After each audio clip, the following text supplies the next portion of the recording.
Power third unit है हमारा, इसकी हमने सोर्सेस कवर कर लिए हैं, सही। उसके बाद उन्हीं सोर्सेज में हमने रिन्यूएबल्स नॉन रिन्यूएबल्स डिस्कस कर लिए थे। अब उसके बाद नॉन रिन्यूएबल्स चैप्टर बन के आता है। नॉन रिन्यूएबल्स में आपके पास फॉसिल फ्यूल्स जो आ जाते हैं वो जहन में आनी चाहिए, जैसे कि कोयला, ऑयल और गैस। क्लियर है? तो उसमें आ जाते हैं कोल के ऊपर। पहले कोल रिजर्व्स एंड इंपोर्ट्स इन पाकिस्तान। पाकिस्तान में कोयले के रिजर्व्स कितने हैं, कहाँ कहाँ हैं, ये ऐसी इंफॉर्मेशन, इसको याद नहीं करना है आपने, बस जहन में रखना है कि सबसे मेजर जगह कौन सी है, वो है थर, जहां पर सबसे ज्यादा कोयला है पाकिस्तान में। मेजर क्या, 90% से ऊपर पाकिस्तान का कोयला जो है वही मिलेगा आपको। ठीक है, तो किस टाइप्स के कोयले हमें कोल होते हैं हमारे यहाँ, मतलब पहले तो टाइप्स देख लो। उसमें पाकिस्तान में कौन से, पाकिस्तान में ज्यादातर लो क्वालिटी कोल है। ठीक है ना, यहाँ पर लिखा एंथ्रासाइट, बिटुमिनस, सब बिटुमिनस, लिग्नाइट और पीट। पाकिस्तान के ना सब बिटुमिनस, लिग्नाइट और पीट होंगे अवेलेबल। एंथ्रासाइट, बिटुमिनस ये नहीं है पाकिस्तान के पास ज्यादा, और इंपोर्ट करना पड़ता है। ये हाई क्वालिटी कोल है, हार्डेस्ट होते हैं, इनमें कार्बन कंटेंट बहुत ज्यादा होता है, हीट ज्यादा करते हैं किसी भी चीज को, मतलब ज्यादा गर्म, ज्यादा टेम्परेचर पे गर्म हो सकते हैं, और इसमें मॉइस्चर और ऐश बहुत कम होता है। ठीक है ना, मॉइस्चर मतलब गीलापन बहुत कम होता है। सबसे ज्यादा गीला जो है ना, सॉफ्ट और गीले टाइप का होता है पीट। बिल्कुल समझ ले इब्तिदाई स्टेज है किसी कोयले का, फिर वो बनते बनते बनते बनते लिग्नाइट बनता है, फिर सब बिटुमिनस, और इस तरह से डेवलप करता है, वो हार्डेस्ट हो जाता है एक पॉइंट पे। लेकिन इसमें इसको कई साल, कई हजारों साल गुजारने पड़ते हैं किसी कोयले को अपनी फॉर्म चेंज करने के अंदर, समझ रहे हो? तो ये एक ऐसी फॉसिल फ्यूल है जो बहुत टाइम लेती है अपनी क्वालिटी इंप्रूव करने में। तो एंथ्रासाइट एक कोयला है जो आपको नजर आएगा इस पिक्चर में सबसे आखिरी में। कह रहे इसमें मॉइस्चर कंटेंट जो है ना 7 से 10% है सिर्फ, के गीलापन कह लो 7 से 10% मॉइस्चर कंटेंट है, जबकि पीट उसमें 75% मॉइस्चर कंटेंट है ड्राई करने से पहले, तो फिर ड्राई किया जाता है डेफिनेटली। तो एंथ्रासाइट सबसे बेहतरीन क्वालिटी का कोल है, हार्डेस्ट है, ठीक है, और उसमें हाइड्रोकार्बन कंटेंट, हाइड्रोकार्बन मटेरियल सबसे ज्यादा होता है, इसीलिए वो इसको सबसे ज्यादा हीट अप जलने में मदद देता है, हीट अप होने में मदद देता है सबसे ज्यादा। ठीक है, अच्छा जी, इसकी पाकिस्तान, ये दूसरा कॉलम है प्रेजेंस का। पाकिस्तान में प्रेजेंस क्या है, रेयरली, रेयरली मतलब हार्डली मिलता है पाकिस्तान में। आपको क्या करना पड़ता है, इंपोर्ट करना पड़ता है। कौन सी इंडस्ट्रीज को इसका बहुत ज्यादा काम है, जो पावर मैन्युफैक्चर करते हैं उनको भी चाहिए, सही ना। अब कहीं बहुत ढेर सारा कोयला पड़ा हो, वो जितनी बिजली बनाएगा उसके बदले ये वाला कोयला बहुत कम तादाद का कोयला इतनी बिजली बना लेगा। ठीक है, नंबर 1। फिर इसका कार्बन एमिशन जो है ना, खैर कार्बन एमिशन के बारे में टेक्निकल डिटेल्स का आइडिया नहीं, लेकिन मॉइस्चर इसके अंदर कम होता है। ठीक है, तो ये मे भी ज्यादा देर, क्योंकि एक कोयला है जिसमें मॉइस्चर नहीं है, तो कोयले का कंटेंट उसमें ज्यादा है, सो वो ज्यादा देर तक बर्न करेगा। ठीक है, ये क्वालिटी है इसकी। और क्योंकि ये हीट ज्यादा होता है, तो ऐसी इंडस्ट्रीज जिसको बहुत हाई हीट वाले कोयले की जरूरत होती है, वो इसको जो है ना इंपोर्ट करके यूज करती है। खासतौर पे कौन सी इंडस्ट्री, आयरन और स्टील की इंडस्ट्री। आयरन और स्टील की इंडस्ट्री में आयरन ओर से आयरन अलग करने के लिए उसको बहुत ज्यादा हीट करना पड़ता है ब्लास्ट फर्नेस के अंदर। तो उस ब्लास्ट फर्नेस को जलाने के लिए जो कोयला इस्तेमाल होता है, वो ये हो गया एंथ्रासाइट हो गया, बिटुमिनस हो गया। बिटुमिनस कोयले की 2 कैटेगरीज है, स्टीम कोल और कुकिंग कोल। स्टीम कोल जो है ना, बॉयलर्स को स्टीम करने के लिए, जलाने के लिए होता है, ताकि उसका स्टीम निकले, टरबाइन में जाके पावर बना ले। ठीक है ना, स्टीम भाप बनाने के लिए काम आती है, इससे इलेक्ट्रिसिटी बनती है। और कोकिंग कोल जो है ना, कोकिंग कोल एक्चुअली इस्तेमाल होता है ब्लास्ट फर्नेस के अंदर। कोकिंग कोल किससे बनता है, बिटुमिनस से। बिटुमिनस कोयले की वो कैटेगरी है जो एंथ्रासाइट से थोड़ी सी लो क्वालिटी होती है, लेकिन बाकी तमाम से बहुत हाई क्वालिटी होती है। बहुत सुपर ब्लैक कोयला होता है ये भी, बहुत हार्ड कोल होता है। कितना हार्ड होता है, उतना बाकियों से हार्ड होता है, लेकिन एंथ्रासाइट जितना हार्ड नहीं होता, उतना सख्त नहीं होता जितना एंथ्रासाइट होता है, लेकिन काफी हार्ड होता है ये भी। इसमें भी हाइड्रोकार्बन कंटेंट बहुत होता है, लेकिन एंथ्रासाइट की बनस्बत कम होता है, क्योंकि टॉप पे एंथ्रासाइट है। क्लियर है? तो अगर इसको यहां देखें बिटुमिनस को, तो अगर गौर करें तो इसका बिटुमिनस एंथ्रासाइट में मॉइस्चर 7 से 10% है, जबकि हाइड्रोकार्बन कितना है, 85 से 90% तक हाइड्रोकार्बन है। इसके अंदर आते हैं अगर हम बिटुमिनस पे, तो 8 से 18% मॉइस्चर है, ज्यादा है ना एंथ्रासाइट की बनस्बत, लेकिन और कार्बन कंटेंट 76 टू 86% है, which is so good, which is so good, बहुत अच्छा जलता है कोयला भी, ठीक है। तो आप अगर देखेंगे ना कोकिंग कोल के हवाले से, तो मोस्ट कोकिंग कोल हमारा इंपोर्ट होता है। कौन कोकिंग कोल कौन सा होता है? कोकिंग कोल की कैटेगरी है, बिटुमिनस में आता है वो, ठीक है ना। और बिटुमिनस का कोयला के अंदर रहते हुए स्टीम कोल अलग है, कोकिंग कोल अलग है। जो कोकिंग कोल है उसको पहले कोक बनाया जाता है, कोका कोला वाली कोक नहीं, कोक बनाया जाता है। कोयला जब कोक में कन्वर्ट होता है, फिर वो कोक जिस जिस इंटेंसिटी पे जलता है ना, वो असल ब्लास्ट फर्नेस के अंदर इस्तेमाल होता है। मेन यूज इसका है ब्लास्ट फर्नेस में इस्तेमाल होता है। ब्लास्ट फर्नेस में क्या जाता है? आयरन ओर जाती है। उससे क्या होता है? ब्लास्ट फर्नेस इतना हाई टेम्परेचर पे उसको जो है गर्म करता है कि उसके बाद आप जो है आयरन को अलग कर सकते हो उसमें से, ठीक है।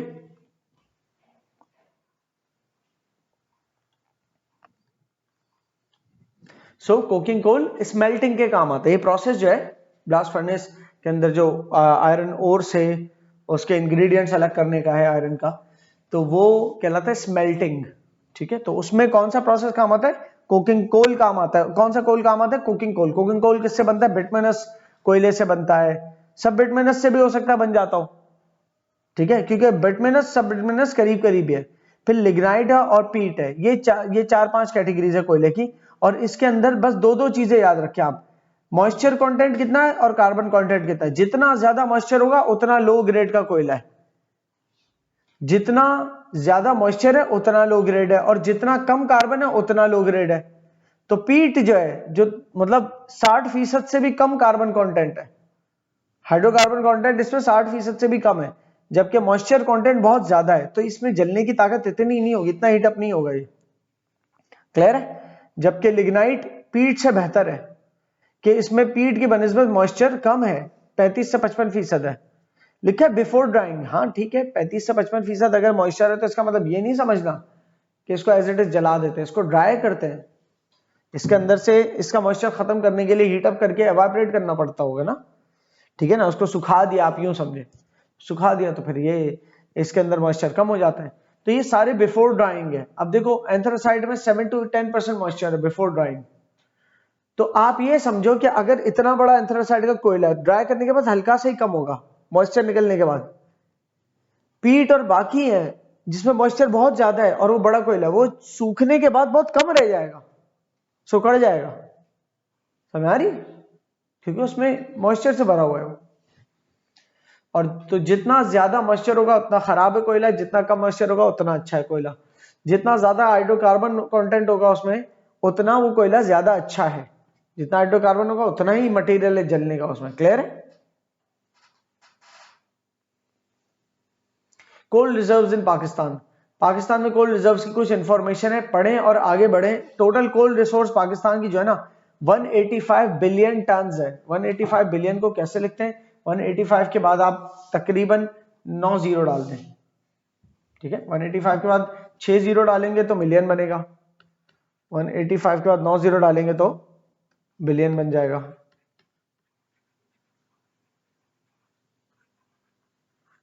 इतने टन, किलोग्राम में बोलूं तो 3 जीरो और डाल के केजी लिख दूंगा।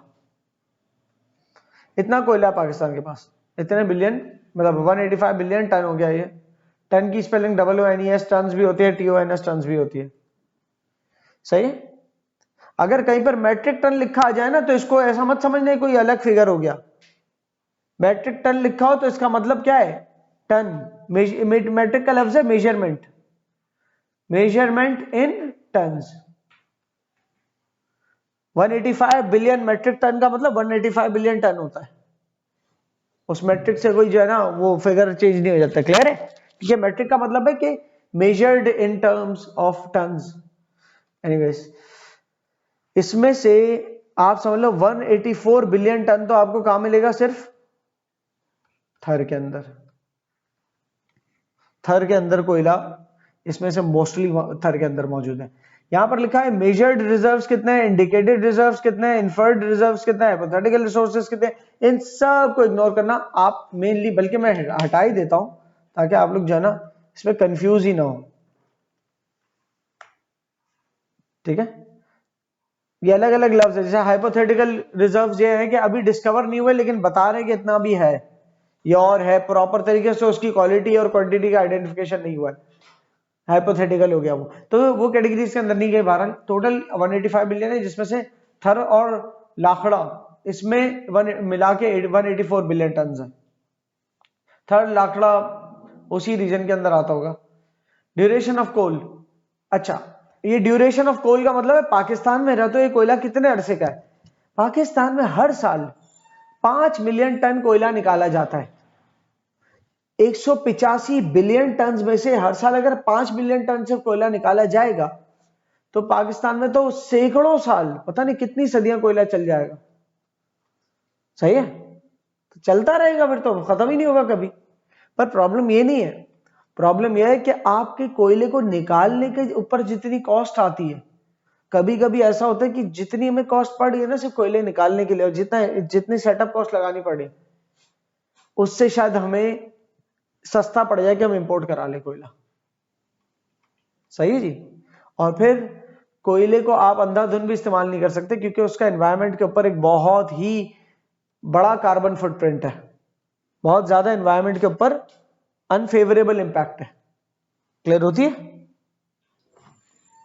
अच्छा भारल, तो हमारे यहाँ कोयला जिस रफ्तार से निकल रहा है उस रफ्तार के हिसाब से तो फिर कोयला चल सकता है, सदियों की सदियों चल सकता है।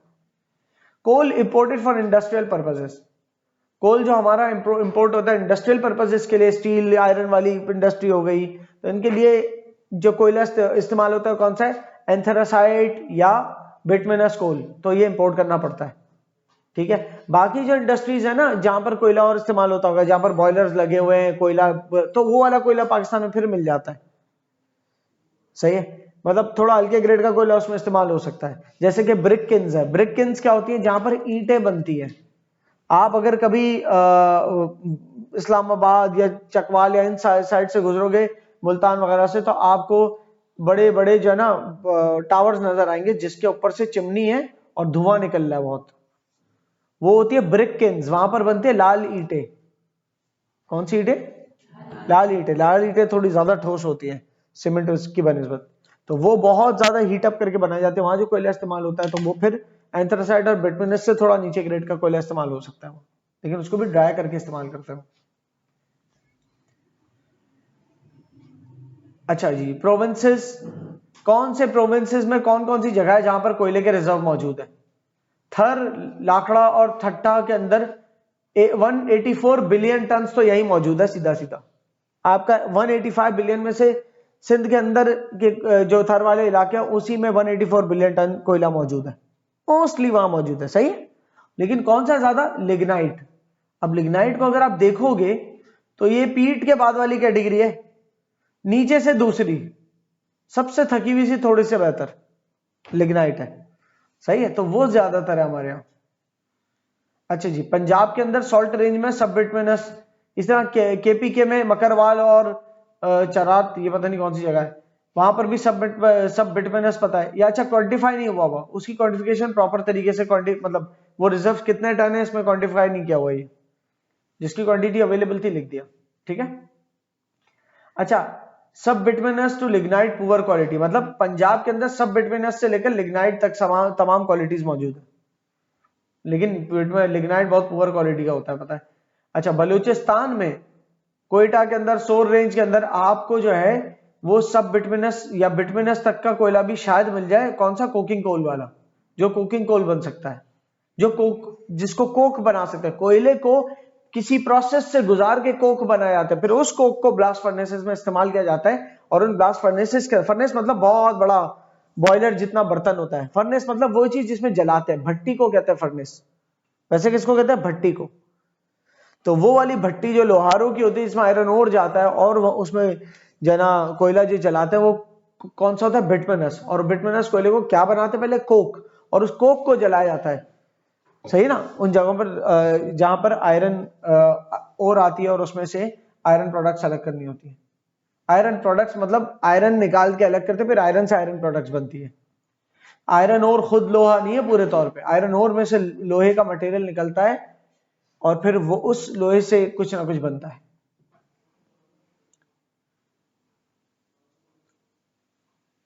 अच्छा, उसके बाद ये आ जाता है कोल की transportation to end user. End user कौन होता है? कंज्यूमर, जो इस्तेमाल करता है।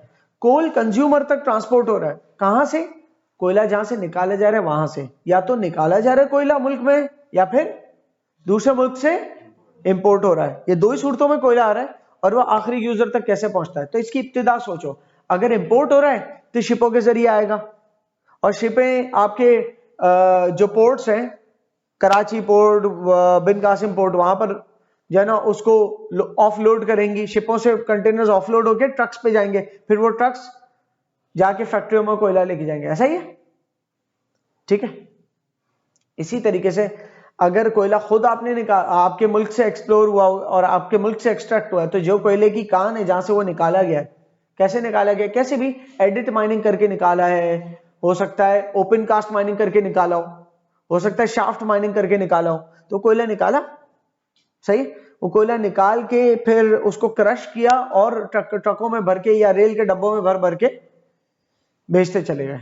कहां कहां जहां जहां रिक्वायरमेंट है, किसी पावर प्लांट में रिक्वायरमेंट है कि पावर प्लांट के अंदर बॉयलर तो है, बॉयलर के नीचे जलाने के लिए कोयला चाहिए तो वहां पहुंचा दिया। ब्रिक किन में चाहिए जहां पर ईंटें बनते हैं तो वहां पहुंचा दिया ट्रकों के जरिए। क्लियर है?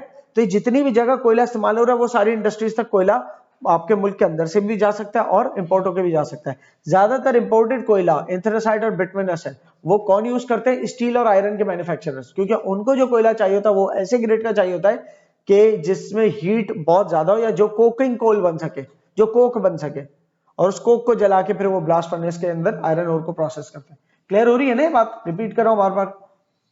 तो यहां पर एक लोकल की बात है, पाकिस्तान के अंदर कोयला निकला, ये कोयला क्रश हुआ, क्रश हुआ मतलब छोटे छोटे जर्रात में आ गया, फिर ये ट्रकों में भरा या तो पूरी पूरी ट्रेनों में भरा। जब बहुत ज्यादा तादाद में लेके जाना है तो ट्रेन में ले जाना ज्यादा फीजिबल है, सही है, क्योंकि ऐसा होता है ना कोई पावर प्लांट ऐसा हो जिसमें ट्रेनों के अंदर कोयला आ रहा है, ऐसा भी तो हो सकता है। इतना ज्यादा तादाद में कोयला चाहिए कि क्योंकि उस कोयले को जला के स्टीम के जरिए पूरे बड़े इलाके की या पूरे शहर की बिजली बन रही है, तो वहां जो कोयला पहुंचेगा ट्रकों में थोड़ी पहुंचेगा। तो लार्ज स्केल पे कोयला पहुंचाना है तो रेलवे की बग्गियों में पहुंचाया जाएगा। वहां ट्रकों के जरिए भी अलग अलग फैक्ट्रियों तक कोयला पहुंचता है, जो भी इंडस्ट्रीज हो वहां तक, ठीक है। तो ये कोयला इस तरह से या तो ट्रकों के जरिए पहुंच सकता है या तो रेलवे के जरिए पहुंच सकता है with in your own country. आपकी कंट्री से ये शुरुआत हुई है तो कोयला निकाल के, लेकिन अगर आपने इंपोर्ट किया होगा तो शिपों के जरिए आया होगा। आपने अगर इंपोर्ट किया होगा तो पोर्ट पे आया होगा ना, पहले कोयला आपके पोर्ट पे आया होगा और उसके बाद वो स्टोर किया होगा कहीं पर और वेयर हाउसेज वगैरह में, और उसके बाद उसको ट्रकों में भर के या रेलवे में भर के, शिप के जरिए आया तब भी ट्रक और रेलवे में जा सकता है, या आपके मुल्क में ही निकला कोयला तब भी वो ट्रक और शिपों में जा सकता है, ठीक है ना। अच्छा, कोयला सरफेस पे आने की बात तो कर दी मैंने, सरफेस पे आने के बाद है ये चीजें जो मैंने तो बताई ना। कोयला सरफेस पे आ जाए उसके बाद की बातें बाद में। आप ये बताओ कि कोयला सरफेस तक लाने के लिए क्या प्रोसेस है। तो हमने माइनिंग देखी थी ऊपर, जो पीछे क्लास गई थी, तो उसमें शाफ्ट माइनिंग है लेट्स सपोज, तो पूरा गड़ा किया, फिर उसमें से हॉरिजॉन्टल केव बनाए छोटे छोटे, फिर वहां से कोयला निकाल निकाल के लिफ्टों में डाल के ऊपर निकाला, तो सरफेस पे आ गया कोयला। अब उसको क्रश व्रश करके ट्रकों में भर के ले जाएंगे या बड़ी बड़ी रेलगाड़ियों में भर के ले जाएंगे, रेल की बग्गियां जो होती हैं, लेकिन वो वाली बग्गियां नहीं जिसमें हम बैठ के जाते हैं, कार्गो वैगन अलग होती है जिसमें माल लादते हैं, ठीक है। अच्छा, इसके अलावा अगर शाफ्ट माइनिंग एक तो वर्टिकल वाली और एक स्लोप वाली भी होती है, तो स्लोप के अंदर अपने खोदा और केव्स वगैरह के जरिए एक कन्वेयर बेल्ट चल रहा होता है जिसके जरिए कोयला ऊपर सरफेस पे आ गया, क्रश किया और ट्रकों में भर दिया। क्लियर है? इसके अलावा ओपन कास्ट माइनिंग होती है जिसमें एक्सकेवेटर्स या बुलडोजर जैसी मशीनरी जो है ना वो माइन बनाते हैं गोल गोल स्पाइरल शेप की, और कोयला निकाल निकाल के टॉप सरफेस पे लाते हैं, उस सरफेस से फिर कोयला भर भर के जाता है क्रश होके। क्लियर है ना? तो इस तरह से कोयला निकलता है। डोंकीज का भी काम आता है, कहीं पर छोटे छोटे केव्स हैं अगर, और उन केव से मैनुअल मजदूर लाएंगे तो बहुत देर लग जाएगी, और उन केव्स के अंदर इतने बड़े केव्स नहीं कि रेलवे की पटरियां बिछाएं और उन सुरंगों में से जो भी कोयला निकला उन रेलवे की छोटी छोटी बग्गियों में निकाल के बाहर लेके जाएं, फिर बाहर बड़ी कार्गो वैगन में कार्गो रेल में जाएगा, वो बात की बात है। लेकिन कभी सुरंगों के अंदर भी तो छोटी छोटी वो होती है ना बग्गियां, जिसमें कोयला तोड़ के डालते हैं और वो आगे चला जाता है रेल से। लेकिन अगर रेलवे की लाइनें ना बिछी हो, छोटे छोटे केव्स हो, तो वहां पर कोई जानवर के ऊपर लाद देते हैं। खासतौर पर यहाँ पर क्या काम आता है, खच्चर या डोंकी, वो काम आते हैं यहाँ पर। खच्चर होता है म्यूल, वरना डोंकी भी काम आता है इन जगहों पे। ठीक है, क्यों? क्योंकि सुरंगों से बाहर निकालने को, सुरंगों से बाहर निकल के क्रश वश किया और उसके बाद उसको ट्रकों में भर के या रेलवे के बड़े कार्गो बगियों में भर के ले गए। इंपोर्टेड कोल तो आ रहे हैं इंपोर्ट होके, कोई निकालने की जरूरत नहीं पड़ी, तो यहाँ तो गधे घोड़े और इन लोग का काम खत्म। ये तो डायरेक्ट इंपोर्टेड कोल शिप में आएगा, पूरे के पूरे कंटेनर जो है या तो ट्रकों के ऊपर रख के चले आएंगे, या फिर वो जितना कोयला है वो कंटेनर से रेलवे के कार्गो में ट्रांसफर होगा और यूं चला जाएगा। क्लियर है? और कहां जाता है? पावर प्लांट्स पे। पावर प्लांट्स क्या होते हैं? जो बिजली बनाते हैं। कैसे बनाते हैं? उसमें पानी होता है बड़े बड़े बॉयलर्स में, उसको नीचे से जलाना होता है बॉयलर्स को, तो जलाने के लिए क्या काम आएगा? कोयला काम आएगा। क्लियर होती है सबको ये बात? सीमेंट और स्टील मैन्युफैक्चरिंग इंडस्ट्री, भाई ये जितनी भी फैक्ट्री और इंडस्ट्री जहां पर हीट करने की जरूरत पड़ी है ना, वहां कोयला काम आएगा। क्यों? क्योंकि ये बिजली से अगर हीटिंग प्लांट्स आप चलाएंगे तो बहुत एक्सपेंसिव पड़ जाएगा। आम जबान में कहते हैं वारे में नहीं आ रहा, मतलब कॉस्ट ही रिकवर नहीं हो रही, इतना महंगा पड़ जाना है आपको। फिर आता है natural gas production and reserves. अब हमने ये देखा था ऑयल और गैस किस तरह एक्सप्लोर होती है। कहीं किसी जगह पर सर्वे करते हैं और देखते हैं वहां पर क्या मतलब वहां पर साउंड वेव्स फेंकते हैं, और दूसरे ट्रक में जियोफोन्स जमीन पे गाड़ देता है और उसका डाटा पकड़ता है, देखता है कि किस तरीके से कंप्यूटर स्क्रीन में डाटा आ रहा है। वो बताता है कि ऑयल और गैस दिख रहा है कि नीचे नहीं। तो जहां से ऑयल निकलता है गैस वहीं से निकलती है, बस फर्क है कि ऑयल के लिए हमें ऑयल को पंप करके निकालना पड़ता है ऑयल रिग्स के जरिए, जबकि गैस जो है वो अपने नेचुरल प्रेशर से बाहर आ जाती है, तो उसको बस पाइप्स के अंदर भरना होता है। ऐसे नहीं पाइप्स गाड़ने होते हैं आपको, ताकि वो डायरेक्ट पाइप्स के अंदर ही निकले गैस। क्लियर है? तो पाकिस्तान में नेचुरल गैस की प्रोडक्शन और उसके रिजर्व्स, यहां पर आप ये देखें कि हमारे जो एम का मतलब होता है मिलियन, ठीक है, एम है मिलियन के बराबर, सही जी। और इसी तरीके से छोटे स्मॉल से एम लिखा वो भी मिलियन ही समझना। तो एम मिलियन है पाकिस्तान में, और गैस जो है ना क्यूबिक मीटर में निकलती है। क्यूबिक मीटर मतलब एम क्यूब, सही। तो पाकिस्तान में annual production million cubic metres में, मिलियन क्यूबिक मीटर्स को अगर आप लिखना चाहो तो यू लिख दो एम क्यूब, लेकिन ऐसे नहीं लिखते, इतने सारे एम नहीं लगाते, बल्कि लिखने का तरीका है एम सी एम। इस एम का मतलब मिलियन, सी का मतलब क्यूबिक, एम का मतलब मीटर। अब जब क्यूबिक मीटर में सी डाल दिया तो क्यूब पता चल रहा है, तो इसलिए अब एम के साथ क्यूब नहीं लगा देना। क्लियर है? तो कितने एमएमसीएम मतलब कितने मिलियन क्यूबिक मीटर पाकिस्तान के अंदर एनुअल सालाना गैस की प्रोडक्शन होती है, तो यहां पर लिखी हुई है, इतनी होती है total 19813000000 metre cube. 19813000000 metre cube per year. अब इसको मैं मीटर क्यूब के एम मतलब मिलियन क्यूबिक मीटर में लेके आना है, तो ये क्यूबिक मीटर में दिया हुआ है ना पूरा। अब मीटर क्यूब लिखो या क्यूबिक मीटर लिखो एक ही बात है, लेकिन मिलियंस में लिखना तो मतलब 6 जीरो हटा दूंगा, तो क्या हुई 19813 मिलियन क्यूबिक मीटर पाकिस्तान की एनुअल गैस की प्रोडक्शन एंड कंजप्शन है। सही? अगर गैस को निकाल के स्टोर करते, गैस निकाल के स्टोर नहीं होती, लिक्विफाई करके तो स्टोर कर दो, लिक्विफाइड नेचुरल गैस मतलब उसको लिक्विड में कन्वर्ट कर दो। या आप ज्यादा कितनी स्टोर कर सकते हो, एक पाइप है उसको दो तरफ से वाल्व बंद कर दो, तो जितनी उस पाइप में गैस है बस उतनी है। ये गैस के कोई टैंकर थोड़ी होते हैं, बड़े बड़े के टैंकर के अंदर गैस स्टोर की हुई है, गैस तो कंटिन्यूस निकल रही है फील्ड में से। सही है? सो इसकी कोई स्टोरेज अगर हो भी सकती है तो किस फॉर्म में हो सकती है? एलएनजी की सूरत में। एलएनजी क्या होता है? लिक्विफाइड नेचुरल गैस, मतलब वो लिक्विड होती है फिर वो। क्लियर? अच्छा जी, तो अब इसमें एनुअल प्रोडक्शन तो टोटल बता दी कितनी है, लेकिन तोड़ा हुआ है सारा। इन सब में 6 जीरो कॉमन है, सब में 6 जीरो हटाए हुए हैं, मतलब ये सारा जो डाटा है वो 7423 MMCM है, 7423 million cubic metre, 410 million cubic metre. ये क्या है, यहां से प्रोड्यूस होती है सबसे ज्यादा सुई बलूचिस्तान, सबसे ज्यादा बलूचिस्तान से हमारी नेचुरल गैस प्रोड्यूस होती है, ठीक है।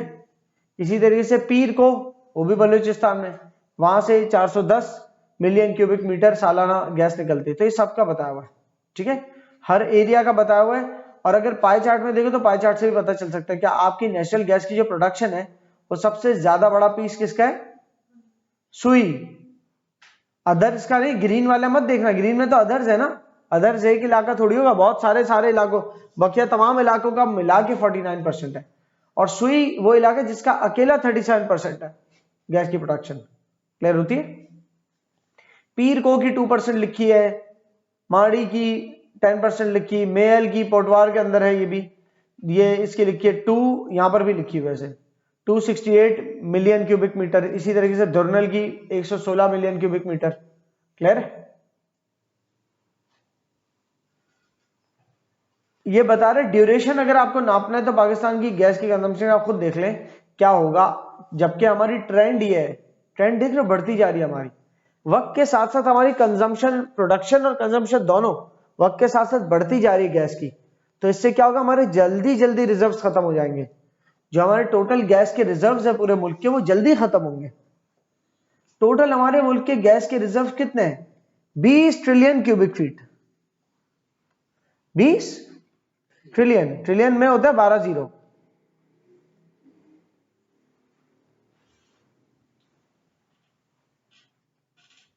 यहां तक हो गया मिलियन, यहां तक हो गया बिलियन और यहां तक हो गया ट्रिलियन। 20 ट्रिलियन क्यूबिक फीट को लिखता है TCF, ट्रिलियन क्यूबिक फीट। तो पाकिस्तान में टोटल कितने क्यूबिक मीटर होगा, फीट, अच्छा फीट में लिखा हुआ है ये, ओ फीट में लिखा हुआ है, अभी इसको मीटर में नहीं कन्वर्ट किया, मीटर में कन्वर्ट करेंगे तो इससे बहुत छोटा आंसर आएगा। सही है। तो 20 ट्रिलियन क्यूबिक फीट है पाकिस्तान के अंदर क्या चीज, टोटल गैस के रिजर्व्स। सालाना इसमें से जिस रेट से निकलती जा रही है ना, उस हिसाब से देखा जाए तो पाकिस्तान में 25 से 30 साल में जो है वो गैस खत्म हो जाएगी। सिवाय इसके के 3 नीचे के पॉइंट देखो, सिवाय इसके के और मजीद नए रिजर्व्स निकल आए। कैसे निकल सकते हैं, इतनी बड़ी जमीन पे ढूंढे जा रहे हैं नहीं मिल रहे। मिल सकते हैं फिर भी कोई ऐसी जगह जो ना ढूंढी हो, या कोई ऐसी जगह जहां सर्वे क्या निकल आया। और कहां का पॉसिबिलिटी है गैस के निकलने की, पानी के अंदर, समंदर में, ऑफशोर भी तो मिल सकती है ना। तब तक वैसी मशीनरी और शिप्स आ जाए जो ऑफशोर जाके साइस्मिक सर्वेस करे, मतलब वही सेंसर्स वगैरह डाले और साउंड वेव्स फेंके और उसका रिस्पॉन्स, डाटा के रिस्पॉन्स से पता करे कि ऑयल एंड गैस है कि, तो और निकल जाएंगे रिजर्व्स। अगर तो फिर रिजर्व्स बढ़ गए तो फिर और ज्यादा गैस चल सकती है हमारी। एक तो ये पॉइंट है कि नए रिजर्व्स दरियाफ्त हो। दूसरा, shift two alternative energy sources, या इस दौरानिये में अगर आप दूसरे एनर्जी सोर्सेस पे चले आएंगे ना, सोलर पे चले गए, विंड पे चले गए, वेव पे चले गए, टाइडल पे चले गए, जियोथर्मल अगर हो गई आपके मुल्क के अंदर डिस्कवर तो वहां उस पे चले गए, तो दूसरी एनर्जी सोर्सेस पे जाएंगे तो नेचुरल गैस की कंजम्पशन के ऊपर बोझ कम हो जाएगा। तो इस तरह नेचुरल गैस फिर ज्यादा अरसे चल सकते हैं। क्लियर है। तीसरा, कि अभी जो गैस निकल रही है उसको एफिशिएंटली यूटिलाइज करें, ऐसे नहीं कि अंधाधुन आपने जो है ना इस्तेमाल कर ली। एफिशिएंट यूटिलाइजेशन कैसे, कि बीच बीच में अगर गवर्नमेंट की तरफ से गैस की लोड शेडिंग का ऐलान हो गया कि गैस जो है ऐसे ही नहीं चलती रहेगी, क्योंकि अक्सर लोग जो सर्दियों में अपने गीजर चलाए रख के छोड़ देते हैं, तो बीच बीच में गैस चली जाया करेगी, ताकि लोगों की गीजर उस वक्त बंद हो जाए जब पूरी रात कोई काम नहीं है। सही, ऐसे होते हैं ना तरीकाकार। तो इस तरह से एफिशिएंट यूटिलाइजेशन करेंगे तो वेस्टेज कम होगी, वेस्टेज कम होगी तो रिजर्व ज्यादा चलेंगे। क्लियर है। पाकिस्तान की जो नेचुरल गैस पाइपलाइन नेटवर्क पूरे पाकिस्तान में जो बिछा हुआ है, ज्यादातर कौन से एरिया में बिछा हुआ है, बलूचिस्तान से, और मतलब बलूचिस्तान से तो सीधी सीधी लाइनें आ ही रही है, क्योंकि वहां से तो ट्रांसफर करनी है ना गैस, कहां पर, सिंध में और पंजाब में। ठीक है, ज्यादातर गैस का जो नेटवर्क है वो कहां मिलेगा आपको बिछा हुआ? पंजाब में और सिंध में। बाकी नॉर्दर्न एरियाज के ऊपर तो भर भर के इनको सिलेंडर्स में लेके जानी पड़ती है गैस, वैसे नहीं होती यूज। सो ज्यादातर पाकिस्तान का जो एरिया कवर्ड है वो सिंध के अंदर और पंजाब के अंदर है, जहां पर गैस जो रेडीली अवेलेबल है, सबके घरों में नेशनल गैस लाइनों के जरिए आ जाती है। ठीक है, और इसमें भी आज का दौर ऐसा हो गया, पॉपुलेशन इतनी बढ़ गई कि कराची में अब नए नए जो घर बन रहे हैं या नई नई हाउसिंग स्कीम्स जो अनाउंस हो रही है, वहां पर गैस की लाइनें नहीं देते, वहां पर गैस की लाइनें अलॉट नहीं होती, वहां पर सिर्फ आपको जो है ना पानी की लाइनें मिल गई तो मिल गई ज्यादा, और वो उसमें भी रोज पानी नहीं आता, और गैस की लाइनें तो मिलती ही नहीं है, नई नई बिल्डिंगें बनने में नहीं होती गैस की, तो कैसे चलाते हैं? तो वो अपने घरों के अंदर अब क्या रखते हैं, फाइबर के मटेरियल के सिलेंडर्स रखते हैं, जिसमें कॉल करते हैं, बंदा आता है, एलएनजी भर के चला जाता है, लिक्विफाइड नेचुरल गैस रीलोड करके चला, मतलब वो फिल करके चला जाता है। सही है, अब ऐसे चल रहा है हिसाब। तो जो पुराने घर हैं, जहां जहां पुरानी जगहों पे लाइनें हैं गैस की, वही है, बहुत कन्वीनियंट है गैस। चूल्हे में गैस फौरन आई, आग जलाई, हीटिंग मिल गई आपको, पता तब चलेगा इसका जबकि वो नहीं आ रही हो। कल तक लगता बिजली कितनी इंपॉर्टेंट है, गैस चली जाए तो फिर पता लगता है गैस कितनी इंपॉर्टेंट है। ऐसी जाए कि आए ही ना, 2-3 दिन 4 दिन, कितने दिन बाहर का खा लोगे, फिर एवेंचुअली रियलाइज होगा कि ये तो प्रॉब्लम हो रही है। और इलेक्ट्रिक चूल्हों पे जाओगे, फिर इलेक्ट्रिक चूल्हे पता चला इलेक्ट्रिसिटी बहुत एक्सपेंसिव है, फिर जाके मसला पता चलेगा गैस के ना होने का कितना बड़ा है। चलिए जी, यहां पर की फीचर्स ऑफ पाइपलाइन नेटवर्क, जो पाइपलाइन नेटवर्क है पाकिस्तान का, उसके की फीचर्स मतलब कहां पर है हमारी मेजर गैस फील्ड्स, तो सुई के मकाम पे है, माड़ी, पीर को, मेयल, दुरनल, ये ऊपर लिखा हुआ है, ये वो मकाम आते हैं जहां पर गैस मौजूद है। ठीक है, फिर कौन कौन सी सिटीज तक पहुंच रही है, कराची, लाहौर, फैसलाबाद, मेजर सिटीज बता दी, मतलब इसके बीचों बीच भी जो सिटीज आ रही है वहां भी गैस का नेटवर्क पहुंच रहा है। ठीक है, पाइपलाइंस जो रन हो रही हैं वो इतनी बड़ी बड़ी पाइपलाइंस रन हो रही है कि एट टाइम्स आप देखोगे कि बलूचिस्तान के, ये देख रहे हो, बलूचिस्तान से लेकर सिंध वाले एरिया तक भी पूरी पूरी पाइपलाइन जा रही है गैस की, इतनी बड़ी बड़ी पाइपलाइंस, बहुत बड़ा एरिया कवर कर रही है। और यहां मैप में ना एक गलती है, ऊपर मैप में यहां पर लिखा हुआ है कि ट्रांसमिशन जो नेटवर्क है, ट्रांसमिशन का मतलब होता है एक जगह से दूसरी जगह पहुंचाना, जैसे ट्रांसपोर्ट होता है ना, वैसे ट्रांसमिशन होता है। जैसे कि इलेक्ट्रिसिटी ट्रांसमिट होती है, जहां से निकल रही है इलेक्ट्रिसिटी, बन रही है, वहां से तारों के जरिए कहीं और ट्रांसमिट होती है, वैसे ही गैस का भी ट्रांसमिशन होता है। कैसे? पाइपलाइनों के जरिए। लेकिन वो पाइपलाइनों की लेंथ जो है ना, यहां पर वो नहीं लिखी, यहां पर एरिया कवर्ड लिखा है कि वो पाइपलाइनें कितना एरिया कवर करती है। यहां पर लिखा है ना, ट्रांसमिशन नेटवर्क 11,045 किलोमीटर, 11,045 किलोमीटर तो हो ही नहीं सकता। आप 16,000 किलोमीटर में तो दुनिया के एक कोने से दूसरे कोने पहुंच जाओगे। ये एरिया कवर्ड है, मतलब जितना एरिया पूरा ना, ये किलोमीटर स्क्वायर है, स्क्वायर किलोमीटर है, 11,000 किलोमीटर स्क्वायर। समझ आ रही है? सो ये एरिया कवर्ड बता रहा हूं ये। अच्छा, इसका जो डिस्ट्रीब्यूशन नेटवर्क है लिखा है 1,28,000 किलोमीटर, ट्रांसमिशन नेटवर्क लिखा हुआ है 11,000 किलोमीटर। तो मतलब इसको आप यूं समझ लो, अच्छा एरिया वाइज नहीं देख रहे, अगर लेंथ वाइज देख रहे हो, लेट सपोज इसको, ठीक है, मैं सिंप्लीफाई करने के लिए एरिया बोल रहा था, लेंथ वाइज देख रहे हो तो आप यूं समझो कि यहां से यहां तक लेट सपोज 100 किलोमीटर है, तो यहां से यहां तक के बाद यूं यूं यूं, फिर यहां से यूं, ये करते करते कितने सारे डायरेक्शंस में निकल रहे हैं वही पाइपलाइंस, फिर उनकी टोटल लेंथ आप गिनोगे तो जाके इस तरह से बनेगी 11,000 किलोमीटर या 1,28,000 किलोमीटर। वरना पाकिस्तान की बॉटम से टॉप तक लेंथ वो अराउंड 1,400-1,600 किलोमीटर है, और end to end length Pakistan की मिडिल साइड पे वो 800 समथिंग किलोमीटर है, राइट? इतनी तो किलोमीटर्स की लेंथ ही नहीं है, आप कहोगे 11,000 किलोमीटर कैसे हो गया? तो फिर अंदर ही अंदर नेटवर्क इधर से उधर जा रहा है, उधर से उधर जा रहा है, ईस्ट से वेस्ट, वेस्ट से साउथ, और इस तरह से हो रहा है। उन सारी लाइनों को टोटल कर लो तो फिर लेंथ इतनी बन सकती है। या तो ठीक है, तो आप या तो एरिया कवर्ड को कंसिडर करते हो, अपना कॉन्सेप्ट को मेंटेन कर सकते हो, वरना आपको कंफ्यूजन हो जाएगी। पाकिस्तान की लेंथ इतनी नहीं, तो इतना बड़ा एरिया, इतनी बड़ी लेंथ कैसे हो सकती है पाइपलाइनों की?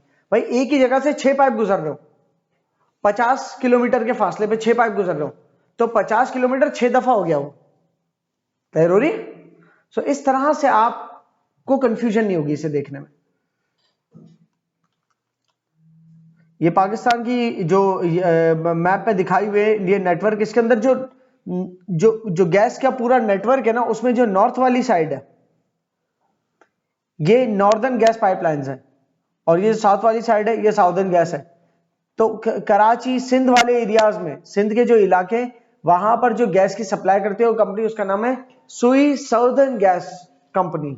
सुई साउदर्न गैस, सुई क्यों? क्योंकि उस इलाके से आ रही है, साउदर्न गैस साउथ की, ठीक है। इसी तरीके से जो नॉर्थ वाले एरियाज पे, तो उसका नाम है SNGPL, सुई नॉर्दर्न गैस पाकिस्तान लिमिटेड, जबकि वो पंजाब वाले रीजन्स में देती है, और जो सिंध वाले रीजन्स में देती है वो सुई साउदर्न गैस कंपनी के नाम से, सुई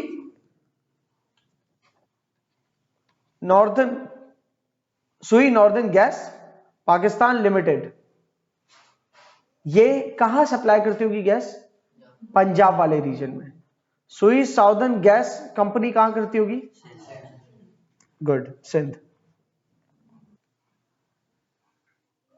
अब ये देखो, ये तो सुई के मकाम, यहां जहां मेरा माउस है वहां से सुई के मकाम से आ रही है।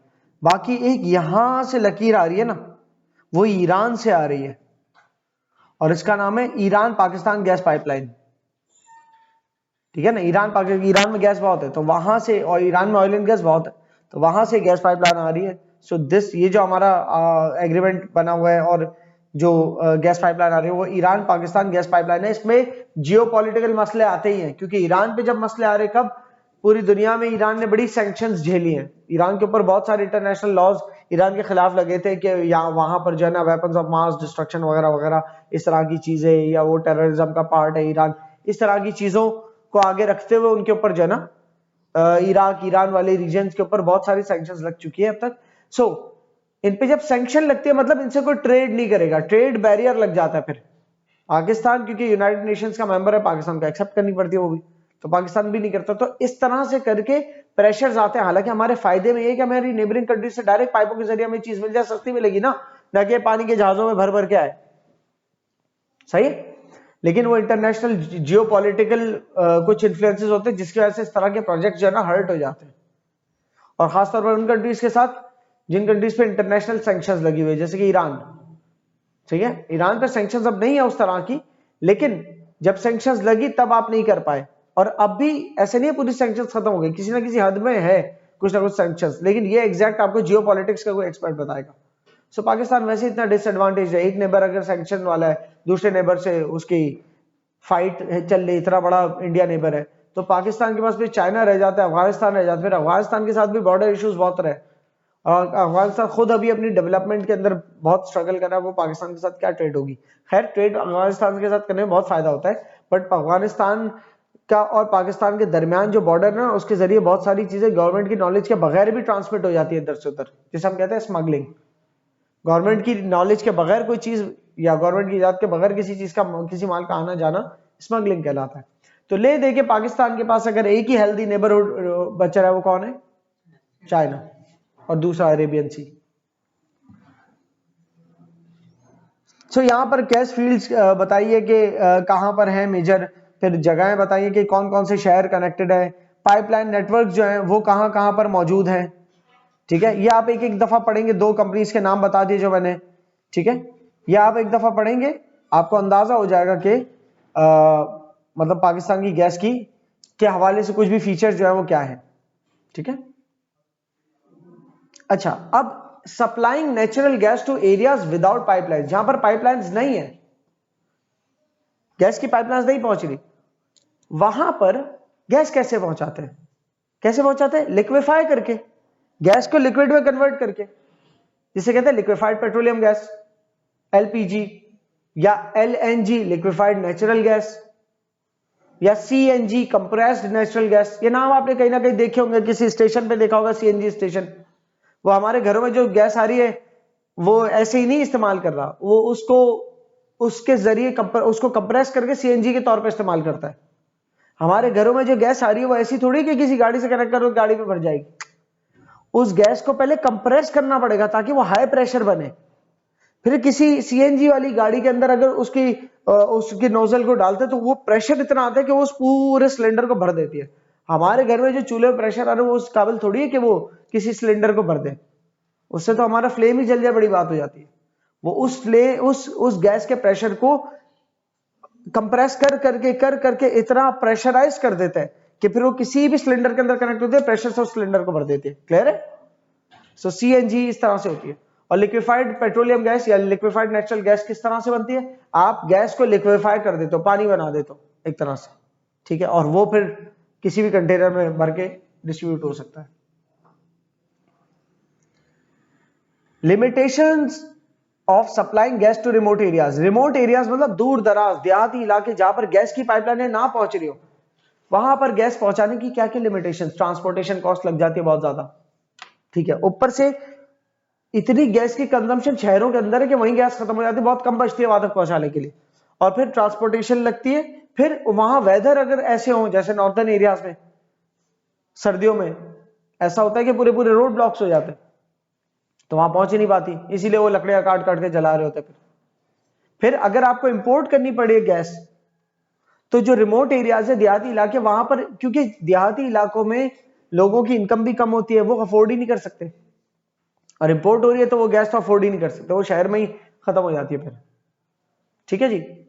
और इसके अलावा एनवायरमेंटल इंपैक्ट भी है कि आपको जहां तक गैस की लाइन नहीं पहुंच रही वहां तक अगर गैस को लिक्विफाई करके पहुंचाना है तो नेचुरल गैस के एनवायरमेंट पे असर कम है, नेचुरल गैस का एनवायरमेंट पे कार्बन फुटप्रिंट कम होता है, लेकिन लिक्विफाइड नेचुरल गैस की फॉर्म में अगर आप दे रहे हो उसको जलाओगे ना तो थोड़ी सी एनवायरमेंट के लिए ज्यादा नुकसानदेह। इनफैक्ट कहता है एलएनजी जब चल रही है ना आपके चूल्हों पे, तो चूल्हों को भी जल्दी खराब कर देती है, जबकि आपके नेचुरल गैस चूल्हों पे चल रही हो तो चलते रहते चूल्हे। वाई? बिकॉज एलएनजी में कार्बन इमिशन ज्यादा होता है। कार्बन इमिशन जिस चीज में ज्यादा होगा वो एनवायरमेंट को भी जल्दी गंदा करेगी। वो आपकी अप्लायंसेस जो प्रोडक्ट्स है आपकी जिसमें गैस जिसमें से जारी हो रही है आपकी, तो वो जो भी चूल्हे वगैरह हैं उनमें भी कार्बन फंस फंस के ब्लॉक हो जाता है। ऐसा नहीं है कि नेचुरल गैस से भी कार्बन इमिशन होता है, लेकिन एलएनजी से उससे भी ज्यादा होता है, एलएनजी और ज्यादा नुकसान है। तो जब रिमोट एरियाज पे आप भर भर के लेके जा रहे हो फिर वहां का एनवायरमेंट गंदा होगा क्योंकि एलएनजी चला रहे हो। फिर आ जाता है ऑयल प्रोडक्शन पे।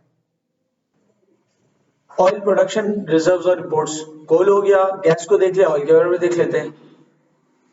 Oil Pakistan crude oil production versus consumption, ठीक है।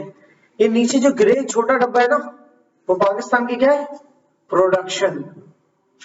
कंजम्पशन क्या है? ये रही बड़ा वाला डब्बा। तो प्रोडक्शन कितनी कम है, कंजम्पशन कितनी हाई है, और ये ट्रेंड लाइन लगभग थोड़ी सी कम हो जा रही है ऑयल की। पहले शायद हमें कंजम्पशन प्रोडक्शन ज्यादा ऑयल कंज्यूम करते थे, अब कंजम्पशन कम होती जा रही है और प्रोडक्शन भी थोड़ी कम होती जा रही है। प्रोडक्शन तो इसलिए कम हो रही होगी कि रिजर्व्स कम होते जा रहे हैं वक्त के साथ साथ, ठीक है, ऑयल एंड गैस के। कंजम्पशन क्यों कम हो रही है? क्योंकि ऑल्टरनेटिव सोर्सेस के ऊपर भी जा रहे हैं, ठीक है। बहुत सारा डोमेस्टिक हमारा या इंडस्ट्रियल जैसा है वो ऐसा ऐसे करके सोलर पावर की तरफ कन्वर्ट हो गया और हुए जा रहा है। बट अगेन फिर भी जो है हमारी जो रिक्वायरमेंट है वो कम नहीं है, वो काफी ज्यादा है अभी भी कंजम्पशन की। तो यहाँ पर अगर हम देखें sector wise oil consumption, Pakistan में ऑयल कौन कौन सा सेक्टर यूज करता है? अब जब भी ये आए ना कि ऑयल कौन कौन यूज करता है तो आप जहन में ये सोचते मेरी गाड़ी में तो पेट्रोल डलता है, ऑयल थोड़ी। भाई क्रूड ऑयल की बात हो रही है। वो क्रूड ऑयल जो निकलता है जमीन में से वो फिर जाता है रिफाइनरीज में, डिस्टिलेशन टावर्स के अंदर अलग अलग लेवल्स के अंदर से फ्यूल्स निकलते हैं जिसमें पेट्रोल भी होता है, जेट फ्यूल भी होता है, हाई ऑक्टेन भी होता है, क्लियर है ना, डीजल भी निकलता है। तो वो निकलता है क्रूड ऑयल में से ये सब कुछ। तो एट द एंड अगर कोई पेट्रोल यूज कर रहा है या कोई रोड बनाने के लिए टार यूज कर रहा है या ग्रीस यूज कर रहा है या किसी किस्म की और पेट्रोलियम प्रोडक्ट जैसे कि हवाई जहाज के लिए फ्यूल जेट फ्यूल होता है, कहाँ काम आता है? एयर ट्रेवल करते हैं कितने लोग हवाई जहाज का सफर करते हैं तो उसमें जेट फ्यूल काम आता है। सही, बहुत सारा डीजल कश्तियां चलाने के लिए काम आ जाता है, छोटी छोटी बोट्स चलाने के लिए बहुत काम आता है। फिशरमैन जो है वो डीजल यूज करते हैं। तो अगर वक्त के साथ साथ फिशरमैन उनको मुनाफा नहीं हो रहा होगा, तो उसमें से एक वजह क्या होगी, उनकी कॉस्ट बढ़ गई। क्यों? क्योंकि डीजल महंगा हो गया। डीजल क्यों महंगा हो गया? क्योंकि डीजल बनता है क्रूड ऑयल से। क्रूड ऑयल इंपोर्ट अगर हो रहा है तो इंपोर्ट एक्सपेंसिव हो गई, क्योंकि डॉलर हमारे लिए बहुत महंगा हो गया, हमारी करेंसी वीक हो गई, तो डॉलर एक्सपेंसिव पड़ रहा है हमें। डॉलर एक्सपेंसिव पड़ रहा है तो डॉलर में हमें पेमेंट करनी है क्रूड ऑयल की, तो क्रूड ऑयल भी एक्सपेंसिव पड़ेगा। जब क्रूड ऑयल एक्सपेंसिव पड़ेगा तो रिफाइन होकर डीजल भी एक्सपेंसिव पड़ेगा। जब डीजल एक्सपेंसिव होगा, बिकेगा एक्सपेंसिव, तो वो जो कश्ती में लेके जा रहे हैं फिश, जो कश्ती में डलवा के जा रहे हैं फिश पकड़ने के लिए अपनी, तो उसको डीजल महंगा मिलेगा। तो कल तक वो फिश जितने की लाता था वो महंगी बेच रहा है फिश। क्यों? डीजल बहुत महंगा हो गया है। सही है जी। तो इस तरह से प्रोसेस बहरहाल, ये पेट्रोल डीजल या आप हाई ऑक्टेन का पेट्रोल कहते हैं, जेट फ्यूल, सब कुछ किस पे डिपेंडेंट है? क्रूड ऑयल पे। क्रूड ऑयल की कंजम्पशन सबसे ज्यादा 79% कौन यूज करते हैं क्रूड ऑयल? ट्रांसपोर्ट का सेक्टर। समझ ले, पूरा केक है, इसे हम कहते हैं पाए, इसके पीस, इसका सबसे बड़ा केक का पीस कौन लेके गया? ट्रांसपोर्ट। हमारी टोटल जितनी पेट्रोलियम प्रोडक्ट्स की कंजम्पशन है, सबसे ज्यादा कौन यूज करता है? Transport sector. फिर उसके बाद आता है सेकंड नंबर पे इंडस्ट्री। सही है। इसी तरीके से गवर्नमेंट का भी, गवर्नमेंट के इदारे भी यूज करते हैं पावर जनरेशन। अच्छा, वो कंपनी जो पावर को जनरेट करते हैं, बिजली जनरेट करती है, वो भी बहुत ज्यादा जो है ना कंज्यूम करती है ऑयल को। वो किससे बनाती है बिजली? ज्यादातर हमारी बिजली ऑयल एंड गैस से बन रही है, और इसके अलावा किससे बन रही है? डैम से बन रही है। तो ज्यादातर पावर कंजम्पशन जो है वो ऑयल की कंजम्पशन ट्रांसपोर्ट के अलावा पावर सेक्टर भी कर रहा है, लेकिन इतनी नहीं कर रहा है जितनी इंडस्ट्री और ट्रांसपोर्ट सेक्टर कर रहा है। 4% है पावर जनरेटिंग सेक्टर जो हमारे लिए बिजली बनाते हैं। ठीक है। और बहुत ज्यादा देखो, बिजली बहुत ज्यादा जो है ना गैस से भी बनती है, तो ऑयल एंड गैस से कंबाइन बनती है, इसमें गैस का बहुत बड़ा शेयर है जिससे बिजली बनती है हमारी। सही।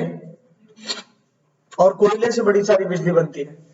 अच्छा, Pakistan oil production and reserves, यहाँ कैटेगरी लिखी हुई है और यहाँ पर डिटेल्स लिखी हुई है। ऑयल प्रोडक्शन इन पाकिस्तान कहाँ कहाँ होती है? पोटवार प्लेटो की साइड पे, या सिंध के अंदर, या फिर पंजाब के अंदर, या पंजाब लिख देता हूँ, टूट ऑयल फील्ड का नाम हटा रहा हूँ, ऑयल फील्ड्स का नाम नहीं दे रहा। पोटवार प्लेटोस भी खैर पंजाब में आते हैं, तो पंजाब और सिंध में मेनली आपका ऑयल प्रोड्यूस होता है। सही। इसके अलावा आ जाओ, पाकिस्तान के ऑयल रिजर्व्स की बात करें तो पाकिस्तान की बड़ी 4 कंपनीज जो कि क्रूड ऑयल निकालती हैं जमीन में से, उनके नाम है OGDCL, मतलब oil and gas development company limited, OGDCL। एक है PPL, पाकिस्तान पेट्रोलियम लिमिटेड, ठीक है ना। एक है POL, मेरे ख्याल से पाकिस्तान ऑयल लिमिटेड होगा। एक है माड़ी पेट्रोलियम, और भी होंगी, लेकिन ये मेजर है जो एक्सप्लोर करते हैं। एक्सप्लोर करना मतलब जमीन में जाके सर्वे करके निकालती है ऑयल, क्रूड ऑयल। ठीक है। तो OGDCL के पास 20 साल के रिजर्व्स हैं। इतने रिजर्व्स हैं कि अभी जिस स्पीड पे वो प्रोड्यूस कर रहा है 20 साल तक चल सकता है। ठीक है। वो उसने इतनी जगह पे उसने रिजर्व्स आइडेंटिफाई कर लिए। माड़ी पेट्रोलियम के पास 15 साल तक के रिजर्व्स है। PPL, पाकिस्तान पेट्रोलियम लिमिटेड के पास 11 साल तक के रिजर्व्स है, और पाकिस्तान ऑयल लिमिटेड के पास 8 साल तक के रिजर्व्स है। कुल मिला के एवरेज जो पाकिस्तान के अप्रोक्सीमेटली ऑयल रिजर्व्स है ना, वो 15 साल के, इससे ज्यादा नहीं है। अगर और ऑयल रिजर्व्स नहीं दरियाफ्त हुए और हम दूसरी ऑल्टरनेटिव सोर्सेज पे नहीं गए अपनी ट्रांसपोर्टेशन को लेकर, ट्रांसपोर्टेशन सेक्टर सबसे ज्यादा कंज्यूम कर रहा है ना, तो उसके बाद जितनी हमारी प्रोडक्शन हो रही है उतनी भी नहीं होगी, रिजर्व्स खत्म हो जाएंगे। अच्छा, आप ये नहीं सोचना कि 15 साल हमारे अप्रोक्सीमेटली अगर रिजर्व चल रहे हैं टोटल, तो OGDCL के पास 20 साल के रिजर्व्स कैसे? टोटल हमारे रिजर्व्स अगर 15 साल तक अप्रोक्सीमेटली चल रहे हैं, आगे 15 साल तक खत्म हो जाएंगे एस्टिमेटेड, तो ऐसे कैसे OGDCL के पास 20 साल के रिजर्व्स है? भाई, जो दूसरी कंपनीज है ना, उनके रिजर्व जब 8 साल 11 साल में खत्म हो जाएंगे, और रिजर्व्स आइडेंटिफाई अगर नहीं हुए और इनके खत्म हो गए, तो उसके बाद उनका बर्डन भी किस पे आ जाएगा? इन पे। तो अभी ये जिस स्पीड से प्रोड्यूस करता है 20 साल तक चल सकते हैं इनके रिजर्व्स, लेकिन 8-10 साल बाद बाकी कंपनीज के अंदर रिजर्व्स खत्म हो जाएंगे, फिर इन पे डबल बर्डन आ जाएगा प्रोडक्शन का, तो इनके रिजर्व्स और जल्दी खत्म हो जाएंगे। क्लियर हो रही? इस वजह से ऑन एवरेज ये कंबाइंड लगा है। तो पाकिस्तान के जो टोटल रिजर्व्स हैं उनको अगर काउंट किया जाए तो बैरल्स में कैलकुलेट होता है 193 बैरल्स, मिलियन बैरल्स, 193 मिलियन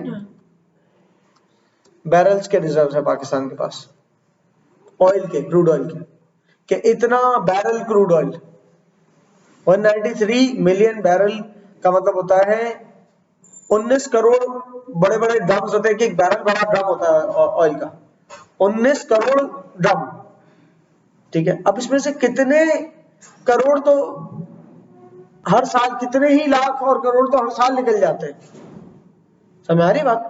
तो फिर इसलिए ज्यादा बचते नहीं है। और ये बता रहे हैं कि ये 2023 के रिजर्व्स हैं, जबकि 2022 में जितने थे ना उससे 17% डिक्लाइन हुए। बहुत बड़ी बात है, एक साल में आपके रिजर्व 17% नीचे गिर गए। क्यों? क्योंकि गवर्नमेंट ने कोशिश की कि इसके इंपोर्ट्स कम से कम हो, इंपोर्ट्स कम से कम हुई तो जो मौजूदा हमारे सबके रिजर्व्स हैं वो ज्यादा, वहां से तेल निकालना पड़ा, सही है। तो इसलिए वो एक साल में 17% नीचे गिर गए। तो इस तरह तो 5 साल में 50, 60, 70% नीचे गिर जाएंगे अगर इसी स्पीड से गए आगे, तो समझ रहे हो? बहुत बड़ा नंबर है एक साल में 17% आपके रिजर्व्स कम हो जाना। सो 193 मिलियन रिजर्व्स 2023 के अंदर, 193 मिलियन बैरल्स, कितनी हमारे रिजर्व्स कितने? 193 मिलियन बैरल्स, ठीक है। कैपेसिटी सालाना हमारी जो है पाकिस्तान की, जो कंजम्पशन है सालाना, वो कितनी है पता है? 19 मिलियन बैरल्स, 19 मिलियन बैरल सालाना पाकिस्तान को कंज्यूम करने हैं। 20 कह लो, चलो ठीक है ना, 20 मिलियन बैरल्स हमें चाहिए, 20 मिलियन बैरल्स, 20 मिलियन ऑयल के बड़े ड्रम हमें सालाना चाहिए। अगर उसमें से हमारे मुल्क से तकरीबन 4 मिलियन बैरल हर साल निकाले जाते हैं, तो बाकी कहां से आते हैं? इंपोर्ट होते हैं। तकरीबन 16 मिलियन बैरल क्या होते हैं? इंपोर्ट। तो 20% हम लोकली प्रोड्यूस करते हैं, 80% हमारा क्या कहां से आता है? Oil and gas, oil sorry crude oil कहां से आता है? इंपोर्ट होता है। और किस सूरत में होता है? पेट्रोल, डीजल, इस तरीके से होता है। नहीं, इस तरीके, ये तो हमारे पास है ना मौजूद, रिफाइनरी तो मौजूद है हमारे पास। ऐसे तो बहुत एक्सपेंसिव पड़ जाएगा रिफाइंड वाले मंगवाते हो, हाई ऑक्टेन अलग, पानी के जहाज में आ रहे हैं, पेट्रोल अलग, वो, और फिर रिफाइनरीज के पैसे हम किसी और को क्यों दे? आप बस हमें रॉ मटेरियल दे दो, कीचड़ हमारे पास रिफाइनरीज मौजूद है, कीचड़ की फॉर्म में जो ऑयल आ रहा है बस दे दो, हमारे रिफाइनरीज में रिफाइन करके उसमें से जो जो निकलता है वो हम यूज, तो आता क्रूड ऑयल की फॉर्म में ही हमारे पास, कम से कम इतनी एक्सपर्टीज तो है, लेकिन माल हमारे पास शॉर्ट है, क्रूड ऑयल नहीं है, तो मंगवाना पड़ता है। 80% क्रूड ऑयल हमारा इंपोर्ट होता है, और उससे हमारे मुल्क के एक्सचेकर पे बहुत बर्डन पड़ता है, मतलब फॉरेन एक्सचेंज के ऊपर बहुत बर्डन पड़ता है। हमारा मुल्क का जो फॉरेन एक्सचेंज है डॉलर, उस पर कितना बर्डन पड़ता है? तकरीबन साल का 10 बिलियन डॉलर, तकरीबन साल के 10 बिलियन डॉलर की सिर्फ ऑयल की इंपोर्ट्स है। सिर्फ हमारा क्रूड ऑयल 10 बिलियन डॉलर का इंपोर्ट होता है। It's a very big number considering the fact कि पाकिस्तान 1 या 2 बिलियन डॉलर्स के लिए आईएमएफ के आगे पता नहीं कितने कितने महीने, कितने कितने साल लगा देता है कि इनकी ये रिक्वायरमेंट पूरी करो, ये रिक्वायरमेंट पूरी करो। ये मतलब एक एक बिलियन डॉलर पाकिस्तान के लिए भी बहुत मैटर कर रहा है, और इतनी बड़ी इंपोर्ट पूरे साल की ना करेंगे तो बिजली कैसे बनेगी, गाड़ियां कैसे चलेंगी? और नहीं करेंगे, जब बिजली नहीं बनी, गाड़ियां नहीं चली, तो फिर आपकी फैक्ट्रीज चलेंगी नहीं, तो नहीं चलेंगी तो जो प्रोड्यूसर और प्रोड्यूस नहीं होगा, और लोग जॉब से निकाले जाएंगे, लोग जॉबलेस हो जाएंगे, माल बन नहीं रहा होगा। अब कहां पर आके खड़े हो जाओगे? माल बन नहीं रहा तो इंपोर्ट कराना पड़ेगा, इंपोर्ट के पैसे कहां से लाओगे? डॉलर देंगे, तो इससे तो ये ऑयल इंपोर्ट करा लेते, ऑयल इंपोर्ट करा के बिजली बना के फैक्ट्रीज चलने देते, सबको जॉब से रखते, क्लियर है? इसलिए इसको रोक नहीं सकते आप, जब तक आप ऑल्टरनेटिव एनर्जी सोर्स पे नहीं जाओ। एनर्जी से बिना पावर के मुल्क नहीं चल सकता। सबसे बड़ी जो पावर की सोर्स है वो तो डैम है, कि डैम बन के बहुत पावर आ जाती है, और डैम बन के अगर पावर नहीं आ रही तो सोलर पावर जहां जहां लग सकती है, उससे आहिस्ता आहिस्ता इंपोर्ट बर्डन तो कम होगा ना, जो कि हमारे ग्राफ पे नजर भी आ रहा है ऊपर, ये देख रहे हो। कंजम्पशन थोड़ी थोड़ी गिर रही है ऑयल की कंजम्पशन गिर रही है, इसका मतलब बिजली की कंजम्पशन गिर रही है? नहीं, बिजली का कंजम्पशन तो बढ़ रही है बेटा, आबादी बढ़ी है तो बिजली तो और कंज्यूम हो रही है ना। ऑयल से शिफ्ट हो रहा है आहिस्ते आहिस्ते करके, विच इज गुड, खुश आइन बात है, अच्छी न्यूज है। ऑल्टरनेटिव एनर्जी सोर्सेज पे जा रहे हैं, लेकिन अभी भी बहुत बड़े पैमाने पे ऑल्टरनेटिव एनर्जी सोर्सेज पे जाने की जरूरत है हमें। 80% रिक्वायरमेंट मैच थ्रू रिपोर्ट्स। 2008 में 70% ऑफ क्रूड ऑयल वाज। अच्छा 2008 की बात कर रहे हैं, चलो भाई वक्त के साथ साथ इंपोर्ट्स पे हमारे क्या हो रहा है, बढ़ रही है या कम हो रही है? ऑयल की कंजम्पशन कम हो रही है लेकिन इंपोर्ट्स कम नहीं हो रही। जितना हम टोटल ऑयल कंज्यूम करते हैं उसका 80% आज इंपोर्ट करते हैं हम। आज से 15 साल पहले की बनिस्बत क्या कंडीशंस है? आज से 15-16 साल पहले 2008 में जितना हम कंज्यूम करते थे उसका 30% खुद प्रोड्यूस करते थे, 70% इंपोर्ट करते थे। आज जितना हम कंज्यूम करते हैं उसका सिर्फ 20% खुद प्रोड्यूस करते हैं, 80% इंपोर्ट करते हैं। तो इसका मतलब हमारे रिजर्व जल्दी से डिप्लीट हो रहे हैं, बहुत जल्द डिप्लीट हो रहे हैं, जिसकी एक निशानी क्या है? लास्ट 2022 से 23 में 17% जो है रिजर्व्स के अंदर कमी आ गई हमारे ऑयल एंड गैस के, ऑयल के रिजर्व्स में। क्लियर है? जो कि बहुत अच्छी न्यूज नहीं है। सो इस पॉइंट पे एक बात समझने की है कि आप जब खुद पाकिस्तान में रहते बड़े हो रहे हैं, आपके पास ऑप्शन है कि हमारे घर में अगर सोलर पैनल्स नहीं लगे हुए और हम एक गाड़ी खरीदने जा रहे हैं, एक ऑप्शन एक बहुत अच्छी सी कंफर्टेबल कार जिसमें थोड़ा बहुत कॉम्प्रोमाइज है, वो अगर 2.5 मिलियन मतलब 25 लाख, वो 25 लाख रुपए की मिल रही है और आप कह रहे हो नहीं इससे ज्यादा लग्जरियस के ऊपर जाते हैं, और आप कहते हो नहीं वो फला गाड़ी जैना ले लेते हैं, कल्टस है, जो भी है, और वो आपको 37 लाख रुपए की मिल रही है और आपके घर में सोलर पैनल्स नहीं है। You don't go for this decision. Go for this decision. Without compromise, we cannot stand up. You have to compromise the extra 12 lakh रुपए and you have to channel them. उसको कहाँ लगाने? सोलर सेटअप पे। Sanari, because solar setup is not only going to save your country some dollars, it will also save you bill, electricity bill, सही ना? और फिर country को भी फायदा, आपको बिजली के बिल में भी फायदा और एनवायरनमेंट को भी फुटप्रिंट्स कम मिलेंगे, क्योंकि आप जो बिजली कंज्यूम कर रहे हो अगर वो ऑयल एंड गैस बर्न करके आ रही है तो एनवायरनमेंट गंदा हो रहा है। अगर आप वो हिस्सा कम से कम दिन का हिस्सा ना यूज करो और बैटरी पावर्ड हो तो रात को भी ना यूज करो, तो उससे क्या होगा? क्लीन एनर्जी, सोलर पावर जो इससे आ रही है वो कंज्यूम कर लो, उससे कार्बन इमिशन नहीं है उस तरह के जैसे कोयले के और ऑयल एंड गैस के। सही, तो यहाँ से सीखने का अपने लिए भी है कि हमारे मुल्क जैसी कंडीशंस में रहते हुए 3 बड़े बेनिफिट्स निकाल लिया आपने इस नियत से, जो है ना, सोचा कि नहीं यार वी विल स्केल डाउन, हम एक स्टेप नीचे एक स्टेप डाउन करके कार लेने की करते हैं। Understand this? Import bill 2020 Pakistan का मैंने जैसे बताया 2020 में सिर्फ ऑयल की इंपोर्ट्स 10 अरब डॉलर की हुई थी। हमारे पूरे टोटल इंपोर्ट जो है ना उसमें से 20% तो सिर्फ ऑयल इंपोर्ट होता है।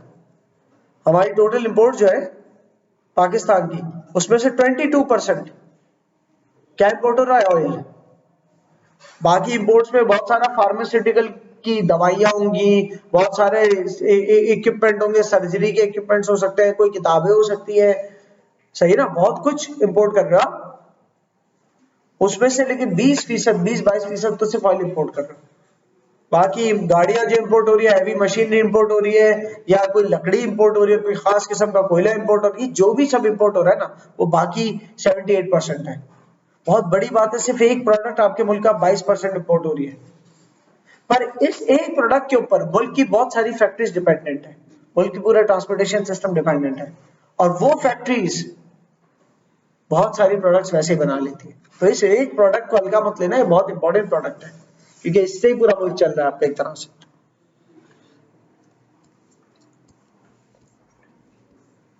ऑयल पाइपलाइन, अच्छा oil pipeline and transportation method. Oil किस तरह ट्रांसपोर्ट होता है पहले भी हमने देखा है, ठीक है? ये ऑयल की सप्लाई चेन है, एंड कंज्यूमर तक ऑयल कैसे जाता है। तो या तो आपका अगर लोकल है ऑयल, लोकली प्रोड्यूस कर रहे हो, या तो ये पॉसिबिलिटी है,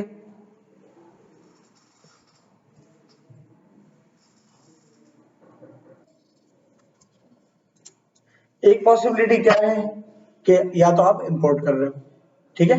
एक पॉसिबिलिटी लोकली प्रोड्यूस कर रहे हो, दूसरी पॉसिबिलिटी क्या है? इंपोर्ट कर रहे हो। लोकली प्रोड्यूस कर रहे हो तो रिग्स के जरिए निकलेगा ऑयल, रिग्स के जरिए निकल के या तो कंटेनर वो ऑयल टैंकर्स में भर के जाएगा, जहां पर पाइपलाइनें मौजूद है वहां पर ऑयल टैंकर से भर भर के भेजोगे, और जहां पर पाइपलाइनें मौजूद है वहां पर पाइपलाइनों में डाल दोगे। जब तक पाइपलाइन नहीं पहुंच, जहां से आपकी पाइपलाइन शुरू हो रही है वहां तक तो आपको ऑयल कंटेनर में भर के भेजना पड़ेगा, फिर पाइपलाइन के अंदर लोड करके पाइपों के जरिए ट्रेवल होगा ऑयल।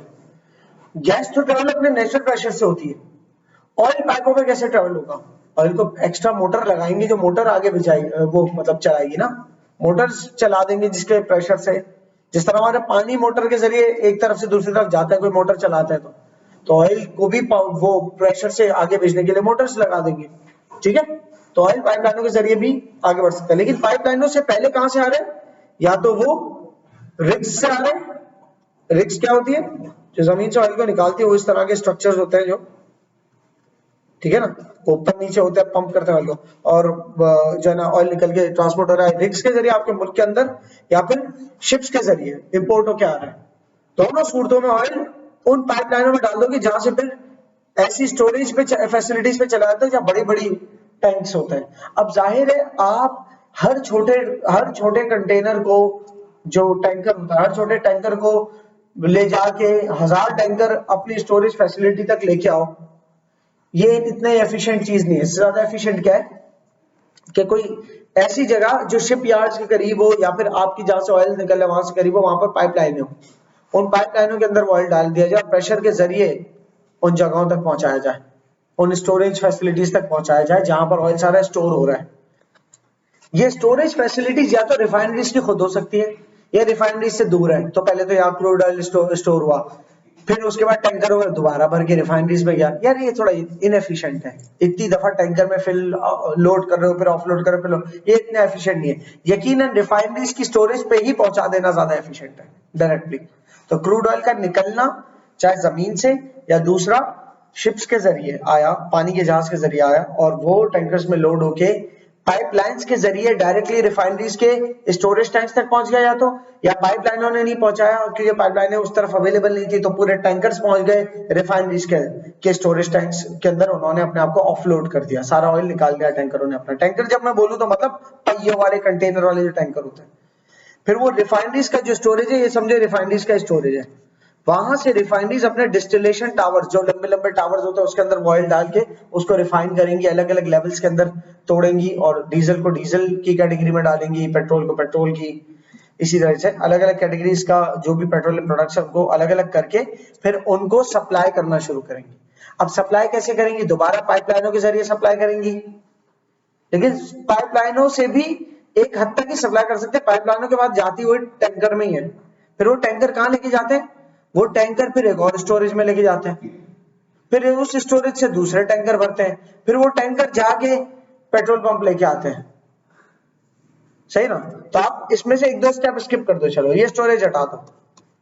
रिफाइनरी ने डायरेक्टली उन टैंकर को भर दिया जो टैंकर पेट्रोल स्टेशन तक ले गया उस पेट्रोल को, या फैक्ट्रीज तक ले गए, जिन फैक्ट्रीज को डायरेक्टली अपने जनरेटर चलाने के लिए बहुत सारा पेट्रोल चाहिए ना, वो पेट्रोल स्टेशन दी जाएंगे, डायरेक्टली रिफाइनरी से कांटेक्ट करेंगे कि भाई हमारा तो पूरा इंडस्ट्रियल काम है और बहुत बड़े पैमाने पे हमें पेट्रोल का यूज है, ऐसे थोड़ी हम जाके, तो आप हमें डायरेक्टली कंटेनर्स भिजवा दें रिफाइनरी से, ठीक है। तो उन तक ये रिफाइनरी डायरेक्ट भी पहुंचा सकते हैं फैक्ट्रीज तक, उनके जनरेटर चलाने हो अगर पेट्रोल से, ठीक है। जबकि पेट्रोल स्टेशंस का तो आपको पता है किस तरह से पीएसओ की तरह बड़े बड़े, या किसी शेल की तरह बड़े बड़े जो कंटेनर्स घूमते हैं वहां पे। अब इसमें इस पूरे प्रोसेस के अंदर अगर मैं पीछे कुछ आपको याद हो, पिछले वाले चैप्टर के अंदर हमने डाउन स्ट्रीम, अपस्ट्रीम और मिड स्ट्रीम पढ़ा था। ये down stream, upstream, mid stream कुछ इसको ऐसे नहीं देखो, आप ये समझ लो कि ये वाला पॉइंट जो है ना, ये क्या है? अपस्ट्रीम, क्योंकि कंज्यूमर से बिल्कुल दूर है, कंज्यूमर से बिल्कुल दूर है। कहां, किसके करीब है? सोर्स के करीब है। सोर्स मतलब जहां से कोई चीज आती है ना, वो सोर्स होती है। पेट्रोल कहां से आता है? पानी के जहाज के जरिए आता है, या जमीनों से रिग्स के जरिए निकलता है। तो पानी के जहाजों से सबसे करीब वाला प्रोसेस कौन सा है? ये पाइपों के जरिए, स्टोरेज फैसिलिटी में गया, रिफाइनरी में गया, ये सब अपस्ट्रीम के ज्यादा करीब है। जबकि पेट्रोल स्टेशन वगैरह किसके करीब है? डाउन स्ट्रीम के करीब है। और मैंने आपको बताया था अपस्ट्रीम डाउनस्ट्रीम की जो टर्म्स हैं वो निकली है पानी के फ्लो को देखकर। जैसे पानी का फ्लो है ना, वो पहाड़ों से पिघलना शुरू होता है, तो पहाड़ों को अपस्ट्रीम कहते हैं, और फिर वो पानी फ्लो होके डाउनस्ट्रीम जाता है, तो जहां हम तक पहुंचता है ना, तो हम पानी के लिए डाउन स्ट्रीम है। सही। आपका बिजनेस है पेट्रोल स्टेशन का, नहीं पेट्रोल स्टेशन नहीं, आपकी एक रिफाइनरी है। क्या है? आपकी एक पूरी रिफाइनरी है। ये बहुत सारे लेवल्स हैं इसके अंदर, डिस्टिलेशन टावर्स, ठीक है, ये पूरी एक रिफाइनरी है। आप अगर पेट्रोल स्टेशन खरीदते हो तो आपने डाउन स्ट्रीम का बिजनेस खरीदा या अप स्ट्रीम का? डाउन स्ट्रीम का, क्योंकि आपने स्टेशन खरीदा, स्टेशन कंज्यूमर के बिल्कुल करीब है। कंज्यूमर कौन होता है? जो यूज करता है। अगर आपने जो जमीन से तेल निकालते हैं, जिसको हम कहते हैं एक्सप्लोरर्स, एक्सप्लोरर्स का बिजनेस, आप तो रिफाइनरी थे ना, आप क्या थे? रिफाइनरी। लेकिन आपने एक्सप्लोरर्स का बिजनेस ले लिया, खरीदा, कि जो जमीन से तेल, जैसे कि ओजीडीसीएल है, ओजीडीसीएल एक्सप्लोरर है, पार्को एक रिफाइनरी है, पार्को एक कंपनी जो रिफाइन करती है। पार्को अगर ओजीडीसीएल के रिजर्व्स खरीद ले और ओजीडीसीएल का बिजनेस खरीद ले, तो पार्को ने कौन सा बिजनेस खरीदा? अपस्ट्रीम का। और पार्को पेट्रोल स्टेशन खरीद ले तो कौन सा बिजनेस खरीदा? डाउनस्ट्रीम। क्लियर? सो ये इस तरह से, ठीक है ना, पूरा प्रोसेस कि क्रूड ऑयल से रिफाइनरी में, क्या रिफाइनरी से रिफाइन हुआ, रिफाइन होके टैंकरों में भर के पेट्रोल स्टेशन चला गया, या डायरेक्ट उन फैक्ट्रीज में चला गया जिन फैक्ट्रीज ने कॉल करके कहा हमें डायरेक्ट भिजवा दो, पूरे 5 टैंकर्स भिजवा दो, हमें तो रोज का एक टैंकर चाहिए होता है, हम इतना बिजली कंज्यूम करते हैं। आपका तो एक पेट्रोल स्टेशन रोज का एक टैंकर मंगवाता है, हम सिर्फ अपनी फैक्ट्री में रोज का एक टैंकर इस्तेमाल कर लेते हैं। तो अगर इस तरह का है तो वो तो डायरेक्ट ही रिफाइनरी से कॉन्टेक्ट करेगा। ओके, ये पूरी सप्लाई चेन लिखी हुई है यहाँ पर। सप्लाई चेन बोलो या लॉजिस्टिक्स बोलो, एक ही बात है कि ऑयल किस तरह से एक जगह से निकल के अपने फाइनल कंज्यूमर तक, फाइनल जो यूजर तक है, वहां तक कैसे पहुंचता है। तो अब इसके बाद आपको इलेक्ट्रिसिटी के जनरेशन के तमाम मेथड्स पता हो जाने चाहिए। सन से जो बनती है सोलर पावर होती है, नंबर 1 पे। नंबर 2 पे जो है वाटर वेव्स के, पानी के ऊपर की जो लहरें उससे बन रही है, उसके ऊपर एक जो ना, एक आप त्रिकोण नुमा एक पानी के ऊपर स्ट्रक्चर रखते हैं, ऑब्जेक्ट होता है जिसके अंदर हाइड्रोलिक पंप्स टाइप के होते हैं जो हिलते हैं पानी की वेव्स की वजह से। तीसरे नंबर पे है फॉसिल फ्यूल्स, ये डब्बे दिख रहे हैं, ये बैरल्स है सारे, ऑयल के डब्बे होते हैं ना ये उस तरह के। ऑयल क्या है? फॉसिल फ्यूल है, ऑयल, गैस, कोयला, ये सब फॉसिल फ्यूल्स है। चौथा तरीका क्या है? न्यूक्लियर फिशन, न्यूक्लियर फ्यूल्स, आपकी न्यूक्लियर एनर्जी बनती है जिससे, ठीक है, यूरेनियम का इस्तेमाल करते हुए। पांचवा तरीका क्या है? बायोफ्यूल्स। पांचवा में भुट्टा दिख रहे हो, भुट्टे को नहीं जला रहे, कोई भी क्रॉप्स वगैरह का बचा कुचा जो भी होता है, उस भुट्टे की कॉर्न हट गई तो जो बच गया, या लाइव स्टॉक का जितना भी डंग है वो सूखा हुआ, या फिर आपके शुगर केन है इसमें शुगर अलग करके जो बच गया, इस सारी चीजें कहलाती है बायोमास। बायोमास से भी फिर आपको इलेक्ट्रिसिटी पावर जनरेट मिलती है, फ्यूल मिलती है, ठीक है ना। फिर ये विंड है, छठा नंबर विंड है, लिखा हुआ है, विंड की स्पीड से जो पंखे घूमते हैं। सातवां नंबर डैम है, ये डैम बना हुआ, पीछे पहाड़ है, आगे डैम है, फ्लो है। इस तस्वीर में थोड़ा क्लियर हो रहा होगा, वैसे नोट्स में शायद ना इतना क्लियर हो। तो डैम से बनती है वो हाइड्रो इलेक्ट्रिसिटी होती है। ये आठवां नंबर है जमीन के अंदर से, ये देख रहे हैं पहाड़, इन पहाड़ों के बीच में से चश्मा फूट रहा है। इन पहाड़ों के बीच में से अगर हम देखें, ये जमीन के अंदर से स्टीम फूटना शुरू हुआ। इस स्टीम को अगर कैप कर ले, पैक कर ले, और उस स्टीम से को टरबाइन की तरफ भेजे, तो वो जमीन के अंदर का भाप है भाई, वो आपके टरबाइन को घुमा देगा, और टरबाइन के साथ जनरेटर जो है वो भी घूमेगा और इलेक्ट्रिसिटी क्रिएट करेगा, राइट। सो ये जियोथर्मल 8 नंबर। ये 9वां नंबर जो है ना, आपको देखने में टाइड्स लगेंगी, और सॉरी 9वां नंबर देखने में आपको विंडमिल लग रही है, विंड नहीं है, पानी के अंदर वाले पंखे हैं। पानी के अंदर की जो समंदर के अंदर पानी के डीप में जो लहरें होती है वो होती है टाइड्स। टाइड्स से जो इलेक्ट्रिसिटी बन रही है ये वो है। फर्क है ना, ब्लू कलर के अंदर पंखा और यहाँ पर घास फूस के ऊपर है, तो ये विंड बना रहे, ये वाटर के अंदर से बना रहे, ठीक है। तो समंदर से, ओशन से 2 किस्म की बनती है, ओशन के अंदर टाइड्स से बनती है इलेक्ट्रिसिटी, टाइडल कहलाती है, और ओशन के ऊपर वेव्स से बनती है, वो क्या कहलाती है? Waves electricity, water waves electricity, Wavell I think दोबारा से यहाँ सारे डब्बों में लिखी हुई है, और इनके अंदर क्या इस सोलर एनर्जी को कहां से मिलते हैं? सन से, वेव एनर्जी वाटर वेव से, तो इस तरह सबका लिखा हुआ है। न्यूक्लियर एनर्जी किससे बनते हैं? यूरेनियम से, यूरेनियम या कोई और रेडियो एक्टिव मटेरियल्स, ये खाली पढ़ लेना, ठीक है, इसकी पूरी आप केमिस्ट्री के अंदर नहीं घुस रहे, तो सारे कॉलम्स की हेडिंग जरूर पढ़ा करो। सोलर एनर्जी, उसकी सोर्स क्या है? सन। ये एनर्जी स्टोर की जगह प्रोसेस लिख दो तो ज्यादा बेहतर है, मैं समझाऊंगा क्या सिनेरियो है। सोलर एनर्जी का भी कह रहा है प्रोसेस जो है ना न्यूक्लियर है, न्यूक्लियर एनर्जी का प्रोसेस भी न्यूक्लियर है।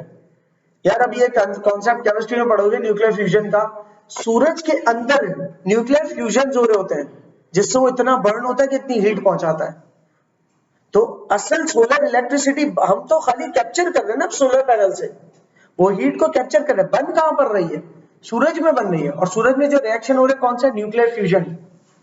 और उसी रिएक्शन को अगर जमीन पे आप करते हैं न्यूक्लियर फ्यूजन को, तो उसके लिए कौन सा मटेरियल चाहिए होता है? यूरेनियम या कोई और रेडियो एक्टिव मटेरियल्स कि जिसके अंदर फ्यूजन क्रिएट कर सके। जब फ्यूजन क्रिएट होगा तब जाके आपकी जनरल इलेक्ट्रिसिटी जनरेट होगी। फिजिक्स और केमिस्ट्री के अंदर आप जाके पढ़ सकते हैं। और क्या, बायोफ्यूल से जो एनर्जी बनती है वो केमिकल प्रोसेस से बनती है पूरे।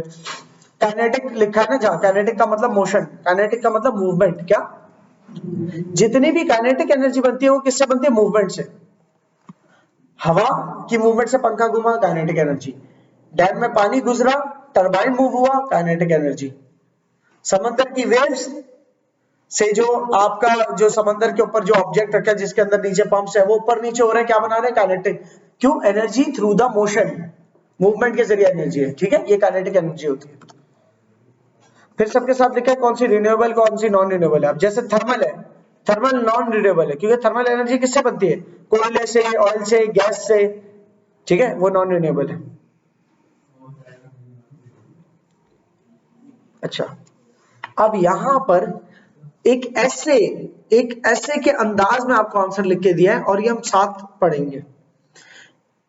आपका लर्निंग ऑब्जेक्टिव जो है वो है candidates should be able to understand that non renewable power sources are running out and are increasing in price. आपको समझ में आना चाहिए कि दुनिया में नॉन रिन्यूएबल रिसोर्सेज बिलखुसूस पाकिस्तान के अंदर बहुत तेजी से रन आउट हो रही है, खत्म हो रही है, इसी वजह से और महंगी भी हो रही है। सही है। इसके ऊपर मैंने पूरा ऐसे लिख दिया कि पिछली बातें भी इसमें कंबाइन हो गई। मैं चाहता बुलेट पॉइंट्स में भी लिख सकता था, लेकिन कब तक बुलेट पॉइंट्स, कभी एक कंप्लीट आंसर को भी देखो कैसे काम करता है। Non-renewable energy sources like coal, oil and natural gas are running out, खत्म हो रही है, and getting expensive to use, which is a big problem for a country like Pakistan, जो कि बहुत बड़ी प्रॉब्लम है पाकिस्तान जैसे मुल्क के लिए। क्यों? Which is already, IE लिखा होता है, इसका मतलब which is या that is, मतलब जो के। तो एक कंट्री लाइक पाकिस्तान के लिए बहुत खतरनाक बात है, क्योंकि जो कि पाकिस्तान एक ऐसा मुल्क है जो कि already struggling with energy shortages and cost. Pakistan जैसा मुल्क तो वैसे स्ट्रगल कर रहा है कि एनर्जी शॉर्टेज है, और इसमें फिर और ऑयल एंड गैस रिजर्व खत्म होने लग जाए तो और शॉर्टेज हो जाएगी और महंगाई बढ़ जाएगी, क्योंकि इंपोर्ट पे फिर हम डिपेंड करते हैं। Therefore non renewable energy sources are unsustainable in long term. तवील अरसे में, लंबे अरसे में पाकिस्तान के लिए सस्टेनेबल नहीं है ये। सस्टेनेबल मतलब कंटिन्यू रख सकते जिस चीज को, पाकिस्तान कंटिन्यू रख ही नहीं सकता इस चीज को। 10-15 साल में तो रिजर्व्स खत्म हो जाएंगे हमारे, तो ये हमारे पास सस्टेनेबल ऑप्शन नहीं है। एज सून एज पॉसिबल जो भी कन्वर्ट हो सकता है कन्वर्ट होता चला जाए, क्योंकि एनर्जी प्राइसेस हर साल इतने बढ़ते जाएंगे कि हर साल आप सोचोगे काश उस वक्त अब सोलर पावर हो जाते, काश उस वक्त हो जाते, फिर सोचोगे अब तो जितने बढ़ गए इससे ज्यादा क्या बढ़ेगी, फिर अचानक से एक बम पड़ेगा। क्यों? क्योंकि हमारे रिसोर्सेज बहुत तेजी से खत्म हो रहे हैं, इंपोर्ट कराने के लिए हमारे पास नहीं है पैसे। Clear? In Pakistan energy demand is sky rocketing. Pakistan में एनर्जी के प्राइसेस स्काई रॉकेट कर रहे हैं, बिजली के प्राइसेस बढ़ रहे हैं ना, स्काई रॉकेट का मतलब एकदम रॉकेट की तरह बढ़ रहा है, because of our growing population, क्योंकि हमारी पॉपुलेशन में तो बढ़ रही है बहुत, तो एनर्जी डिमांड बहुत बढ़ रही है। फिर सिटीज बढ़ती चली जा रही है, सिटीज, लोग जो विलेज वाले तो वो भी सिटी लाइफ अपना रहे हैं ना, कल तक वो गांव वाली लाइफ में इतनी बिजली का काम नहीं, अब वो भी सिटी लाइफ शहरी जिंदगी पे ऊपर आ रहे थे, उनकी कंजम्पशन भी बढ़ी। शहरी जिंदगी में एसी और जो इलेक्ट्रॉनिक अप्लायंसेस का इस्तेमाल होता है बहुत बिजली जाती है। फिर टेक्नोलॉजी का इस्तेमाल बढ़ता जा रहा है वक्त के साथ साथ, जितना वक्त के साथ टेक्नोलॉजी का इस्तेमाल बढ़ता जा रहा है क्या हो रहा है उससे एनर्जी की डिमांड बढ़ रही है। कल तक जो काम आप सारे मैनुअल करते थे आहिस्ते आहिस्ते करके, फॉर एग्जांपल अभी गैस कम हो रही है तो लोग इलेक्ट्रिक चूल्हे लगा रहे हैं, तो एनर्जी की डिमांड बढ़ गई, एनर्जी की डिमांड इसलिए बढ़ती जा रही। वर्ल्ड बैंक के तहत energy consumption in the country is expected to grow by 70% by 2030। 2030 तक हमारी जो एनर्जी की कंजम्पशन है अभी जितनी है ना उससे ऑलमोस्ट डबल हो जाएगी 5 साल में। 100% बढ़ जाना मतलब डबल हो जाना। एक चीज 100% से बढ़ जाए मतलब जितनी है उतनी और बढ़ गई। तो 2030 तक 70% से बढ़ जाएगी हमारी कंजम्पशन, मतलब 2032-33 तक तो 100% से बढ़ जाएगी।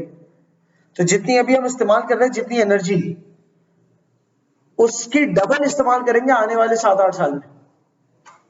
तो वो ऑयल एंड गैस से तो नहीं हो सकता ना, वो तो डिप्लीट वैसे ही हो रहा है और जल्दी खत्म हो जाएंगे वो तो फिर 5-6 साल के भी नहीं बचेंगे। तो कैसे होगी? लोग ऑल्टरनेटिव मीन्स पे जा रहे हैं, उसी से होगी। While production is only expected to rise by 45%, जबकि एनर्जी की प्रोडक्शन हमारे मुल्क में से 45% बढ़ेगी। इन 5 से 8 सालों में से 45% से 50% जो एनर्जी की हमारी प्रोडक्शन बढ़ेगी, जितनी अभी उससे 50% डाउन हो जाएगी ज्यादा, लेकिन डिमांड जितनी अभी उससे डबल हो जाएगी। समझ रहे हो? तो इसका मतलब शॉर्टफॉल और बढ़ जाएगा। अगर मुझे अभी 5 चाहिए और मुझे सिर्फ 4 मुहैया हो रही है तो ऑलरेडी 1 का शॉर्टफॉल है। 10 साल बाद मुझे 10 चाहिए होगी और मुझे सिर्फ 6 मैसर होगी, 50% बढ़ी ना, 6 मैसर होगी तो वो 4 का शॉर्टफॉल हो गया। क्लियर हुई? दिस गैप मीन्स, फिर ये गैप आएगा तो क्या होगा इससे?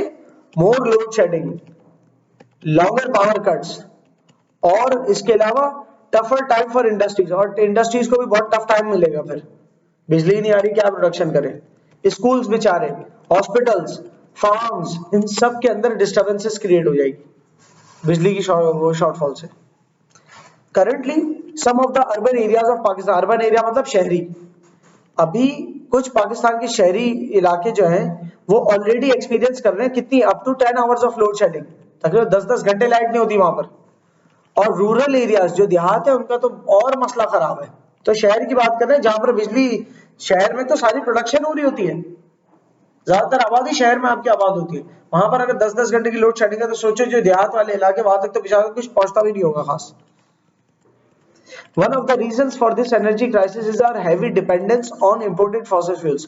इस एनर्जी क्राइसिस का एक बड़ा रीजन क्या है कि हम बहुत हेवीली डिपेंड कर रहे हैं फॉसिल फ्यूल्स पे, ऑयल, गैस, कोयला, और वो हमें इंपोर्ट करना पड़ता है, रिजर्व्स कम है हमारे पास। Pakistan spends billions of dollars every year to import oil, कोयला और गैस। पाकिस्तान ऑयल, कोल और गैस को इंपोर्ट करने में अरबों डॉलर खर्च कर देता है। सिर्फ ऑयल को ही इंपोर्ट करने में 10 अरब डॉलर खर्च कर देता है सालाना। जैसे 2023 में पाकिस्तान क्या जो एनर्जी का इंपोर्ट मिलता है, एनर्जी इंपोर्ट बिल में ऑयल, गैस, कोयला सब शामिल है, 17.5 अरब डॉलर, जिसमें से 10 अरब डॉलर तो सीधा सीधा ऑयल था, ठीक है ना, और 7.5 अरब डॉलर के अंदर गैस और दूसरी कोयला वगैरह शामिल है। तो पाकिस्तान ने कितनी एनर्जी को इंपोर्ट की है? 17.5 अरब डॉलर। ये बहुत बड़ा अमाउंट है एक ऐसे मकरूज मुल्क के लिए जो 1-2 अरब डॉलर्स के लिए हाथ फैला रहा है, which are expected to double। और 10 साल बाद ये 17.5 बिलियन डॉलर जो है ना, ये 35 बिलियन डॉलर तक पहुंच जाएगा अमाउंट, क्योंकि आपके पास तो खत्म हो जाएगी, इंपोर्ट करनी पड़ेगी, सही, जिसकी वजह से a lot of pressure on our economy, हमारी इकोनॉमी में बहुत प्रेशर पड़ जाता है इससे। फिर सही है क्या? और क्या प्रेशर पड़ेगा? और ये प्रेशर पड़ेगा कि एनर्जी इंपोर्ट करना तो बहुत जरूरी है, ऑयल एंड गैस इंपोर्ट करना तो बहुत जरूरी है, तो अब क्या, गाड़ियां इंपोर्ट करना बंद कर दो, क्या कर सकते हो? और जो फला जो बाहर से लकड़ी आती थी उसका आपका याश घर बनाना था वो बंद करो, जहां से जो मिल रहा है उसी से बनाओ। समझ रहे बात को? तो quality of life, standard of living गिर भी जाएगा। और जैसे जैसे हमारी इंपोर्ट्स बढ़ती आ रही है, पाकिस्तान का रुपी जो है डेप्रिशिएट हो रहा है, डेप्रिशिएट हो रहा है मतलब वैल्यू गिरा रहा है। पाकिस्तान का रुपी जैसे जैसे अपनी कदर, वैल्यू गिराता जा रहा है, उतना ही महंगा हो रहा है डॉलर, तो उतनी ही महंगी हो रही है हमारे लिए ऑयल एंड गैस। तो जितनी महंगी हमारे ऑयल एंड गैस इंपोर्ट होगी तो उससे क्या होगा, इलेक्ट्रिसिटी के प्राइसेस बढ़ेंगे। जब इलेक्ट्रिसिटी के प्राइसेस बढ़ेंगे तो क्या होगा, आम जिंदगी लोगों की मुश्किल हो जाएगी। क्यों? क्योंकि घरों में बिजली महंगी, फिर घरों में जो माल आ रहा है वो माल जिन फैक्ट्रियों में बन रहा है वो फैक्ट्री बिजली पे चल रही है, तो वो उनको एक्सपेंसिव पड़ रहा बनाना, तो वो बेच रही है हमें एक्सपेंसिव है। समझ आ रही? फिर बात करते हैं non renewable energy sources also comes with environmental cost. फिर नॉन रिन्यूएबल एनर्जी सोर्सेज के एनवायरमेंट के ऊपर भी एक नुकसान है बहुत। कोयला जलाने से या ऑयल जलाने से कार्बन डाइऑक्साइड बहुत ज्यादा एटमॉस्फेयर पे इमिट होती है, ठीक है।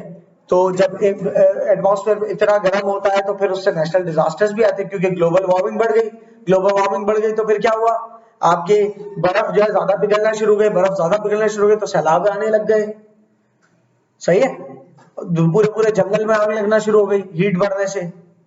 अब वो ग्लोबल वार्मिंग का जो इफेक्ट है वो पाकिस्तान तक महदूद नहीं हो, तो कहीं से कहीं भी आ सकता है, लेकिन फिर भी it is not a good source of energy ना। हमें कंट्रीब्यूट तो नहीं करना चाहिए, कम से कम हम ऑयल एंड गैस को बंद करें, कम से कम किताबी तौर पे तो इस बात को एक्सेप्ट कर लें। हाँ, प्रैक्टिकल लाइफ में जाओगे आप कहोगे कहने को तो बहुत अच्छा है, लेकिन जो सेटअप कॉस्ट है, जो रिन्यूएबल रिसोर्सेज के सेटअप है, वो इतना महंगा है कि ये बहुत सस्ता पड़ता है, पेट्रोल या डालो और बिजनेस चलता रहा। समझ आ रही? सो यस, प्रैक्टिकल लाइफ में फिर आपको जाके सॉल्यूशंस ढूंढने होंगे। According to IEEFA institute for energy economics and financial analysis, ये एक इंटरनेशनल इदारा है, वो बताता है कि पाकिस्तान 28% अपनी इलेक्ट्रिसिटी की रिक्वायरमेंट जो है ना 2030 तक वो रिन्यूएबल एनर्जी से कर पाएगा, कर सकता है, कर पाएगा नहीं, कर सकता है। सिर्फ कब कि गवर्नमेंट अपना फोकस जो है वो शिफ्ट करे, ज्यादा से ज्यादा फोकस शिफ्ट करे, और जो नॉन रिन्यूएबल सोर्सेज है ना उससे दूर हटे, मुश्किल फैसले ले और ज्यादा से ज्यादा रिन्यूएबल सोर्सेज की तरफ जाए। पर वो मुश्किल फैसले पता है क्या है, जब गवर्नमेंट ये करने लगेगी तो गवर्नमेंट जिनके वोट से आई है वो तमाम जो लीडर्स और बड़े बड़े उनके ये बड़े बड़े बिजनेसेस हैं, सो ये बंद हो सकते हैं। So they don't want to make them sad ना, तो चलता रहेगा फिर ऐसे जिस तरह चल रहा है। और गवर्नमेंट ने अगर महंगाई कर दी कि नहीं, जो ऑयल एंड गैस वाली एनर्जी यूज करेगा उसके लिए बहुत एक्सपेंसिव, और जो सोलर पावर वाली एनर्जी है उसके लिए गवर्नमेंट टैक्स भी माफ कर दे, ऐसा गवर्नमेंट अगर करती है तो ज्यादा लोग सोलर पावर की तरफ आ जाए, लेकिन फिर गवर्नमेंट को इसके दूसरे खमियाजे भी भुगतने पड़ेंगे, वो फिर लंबी बहस हो जाएगी। रेस्ट आप रीड करेंगे पूरा तो जाके कंप्लीट होगा, ठीक है। आखिरी बात सस्टेनेबल डेवलपमेंट गोल्स की। सस्टेनेबल का मतलब क्या, वो चीज जो कंटिन्यू हो सके। डेवलपमेंट मतलब तख्लीकी, गोल्स जो आपके टारगेट होता है ना, आपका हदफ होता है जो आपको हासिल करना है, ठीक है। अब इसके हवाले से एक बात, यूनाइटेड नेशंस ये वो इदारा है जिसमें दुनिया के तकरीबन तमाम ममालिक इसका हिस्सा है, यूनाइटेड नेशंस का, ठीक है। एक दो ही नहीं होंगे, ईरान नहीं है शायद, और एक आध कोई नहीं है। यूनाइटेड नेशंस ने बनाए हैं सस्टेनेबल डेवलपमेंट गोल्स, तमाम कंट्रीज की मुशावरत से, मशवरा करके, अपने तमाम मेंबर कंट्रीज के। पाकिस्तान भी मेंबर है यूएन का, बड़ी बड़ी कंट्रीज मेंबर है, तकरीबन सभी मेंबर है, एक दो कंट्रीज के अलावा। तो यूनाइटेड नेशंस के सस्टेनेबल डेवलपमेंट गोल्स में यह है कि 2030 तक उनके कुछ 17 हदफ है जो उन्होंने अचीव करने हैं।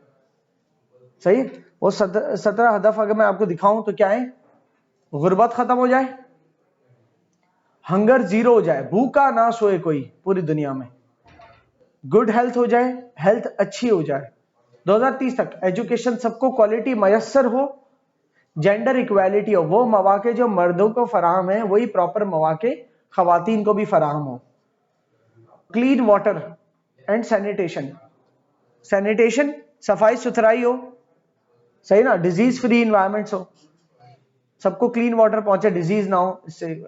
7 नंबर है अफोर्डेबल एंड क्लीन एनर्जी। 7वां नंबर क्या है, तो इसका मतलब क्लीन एनर्जी कौन सी रिसोर्सेज से बनती है, रिन्यूएबल रिसोर्सेज, जिनको रिन्यू किया जा सकता है, सूरज रोज सुबह, हवा से बनती है जो इलेक्ट्रिसिटी, वो क्लीन एनर्जी है, ठीक है। इस तरह से जो आपकी क्लीन एनर्जी की जितनी भी सोर्सेज है, पानी की लहरों से बन रही है वेव, पानी की लहरों, समंदर के अंदरूनी लहरें, जो डीप लहरें उनसे बन रही है, तो वो टाइडल इलेक्ट्रिसिटी है, या फिर डैम से पास होके बन रही है, ठीक है, वो सारे क्लीन एनर्जी सोर्सेस हैं। तो वो हो 2030 तक का हदफ है यूनाइटेड नेशंस का। कौन सा गोल नंबर 7 है वो, ठीक है। तो उसके हवाले से आगे क्या लिखा देखना। Countries like China and USA are already setting great examples. China's biogas capacity has reached 5.6 terawatt hours. If Pakistan invests in similar projects, it could reduce its energy costs, improve rural living standards, and even contribute to achieving the UN SDG 7.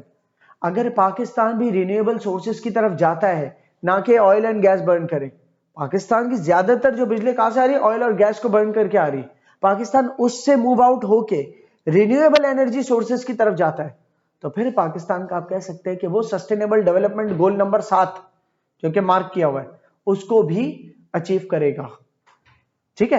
अभी अब जब आगे पढ़ेंगे ना notes में, तो आपको समझ में आ जाएगा, पूरा ऐसे को पढ़ना, इसका स्टाइल अडॉप्ट करने की कोशिश करना, वहां से आपका लेवल चेंज हो जाएगा, सही। यहां पर एक टेक्निकल पॉइंट मैं बताता हूं। पाकिस्तान का सबसे बड़ा कौन सा सेक्टर है जो ऑयल को कंज्यूम करता है? Transportation sector. सबसे ज्यादा ऑयल कंज्यूम कौन करता है? Transportation sector. पेट्रोल की सूरत में ट्रांसपोर्ट चलते हैं, सही। 79% टू 80% जो है ट्रांसपोर्ट सेक्टर ऑयल को कंज्यूम कर रहा है। अब आप ये बताओ, अगर हमारी सारी व्हीकल्स ईवीज हो जाएं, इलेक्ट्रिक व्हीकल्स हो जाएं, हाँ, तो पाकिस्तान के अंदर ऑयल की कंजम्पशन कम हो जाएगी? हो जाएगी ना। लेकिन दूसरे एंड में बताओ, इलेक्ट्रॉनिक व्हीकल चार्ज कैसे होगी? किससे होगी? नहीं नहीं, होती किससे चार्ज? पहले ये बताओ। इलेक्ट्रिसिटी से चार्ज होती है। अगर आपके मुल्क की electricity oil and gas burn करके बन रही हो, तो क्या फर्क पड़ता है आप ईवी लो? आप घर की बिजली से अगर चार्ज कर रहे हो अपनी ईवी, और वो जो घर की जो बिजली है वो जहां से आ रही है आपके घर में, वहां वो जो है ऑयल एंड गैस को बर्न करके प्रोड्यूस कर रहा है उस बिजली को, तो आप खुद ही पेट्रोल डलवा लो गाड़ी चलाने के लिए, बात ही खत्म। हाँ, अगर आपके घर में सोलर प्लांट है, सोलर पावर से आप अपनी ईवी को सुबह चार्ज कर रहे हैं दिन के वक्त, अब ये मेक सेंस करता है। Now it make sense, okay. So अगर हमारा ट्रांसपोर्टेशन सेक्टर इलेक्ट्रॉनिक व्हीकल्स की तरफ शिफ्ट हो जाए और हमारे power station solar power stations बन जाए, या हमारे घरों में सोलर पैनल्स के जरिए वो गाड़ियां चार्ज हो रही हो, फिर ये मेक सेंस करता है कि आप ईवीज की तरफ जाएं।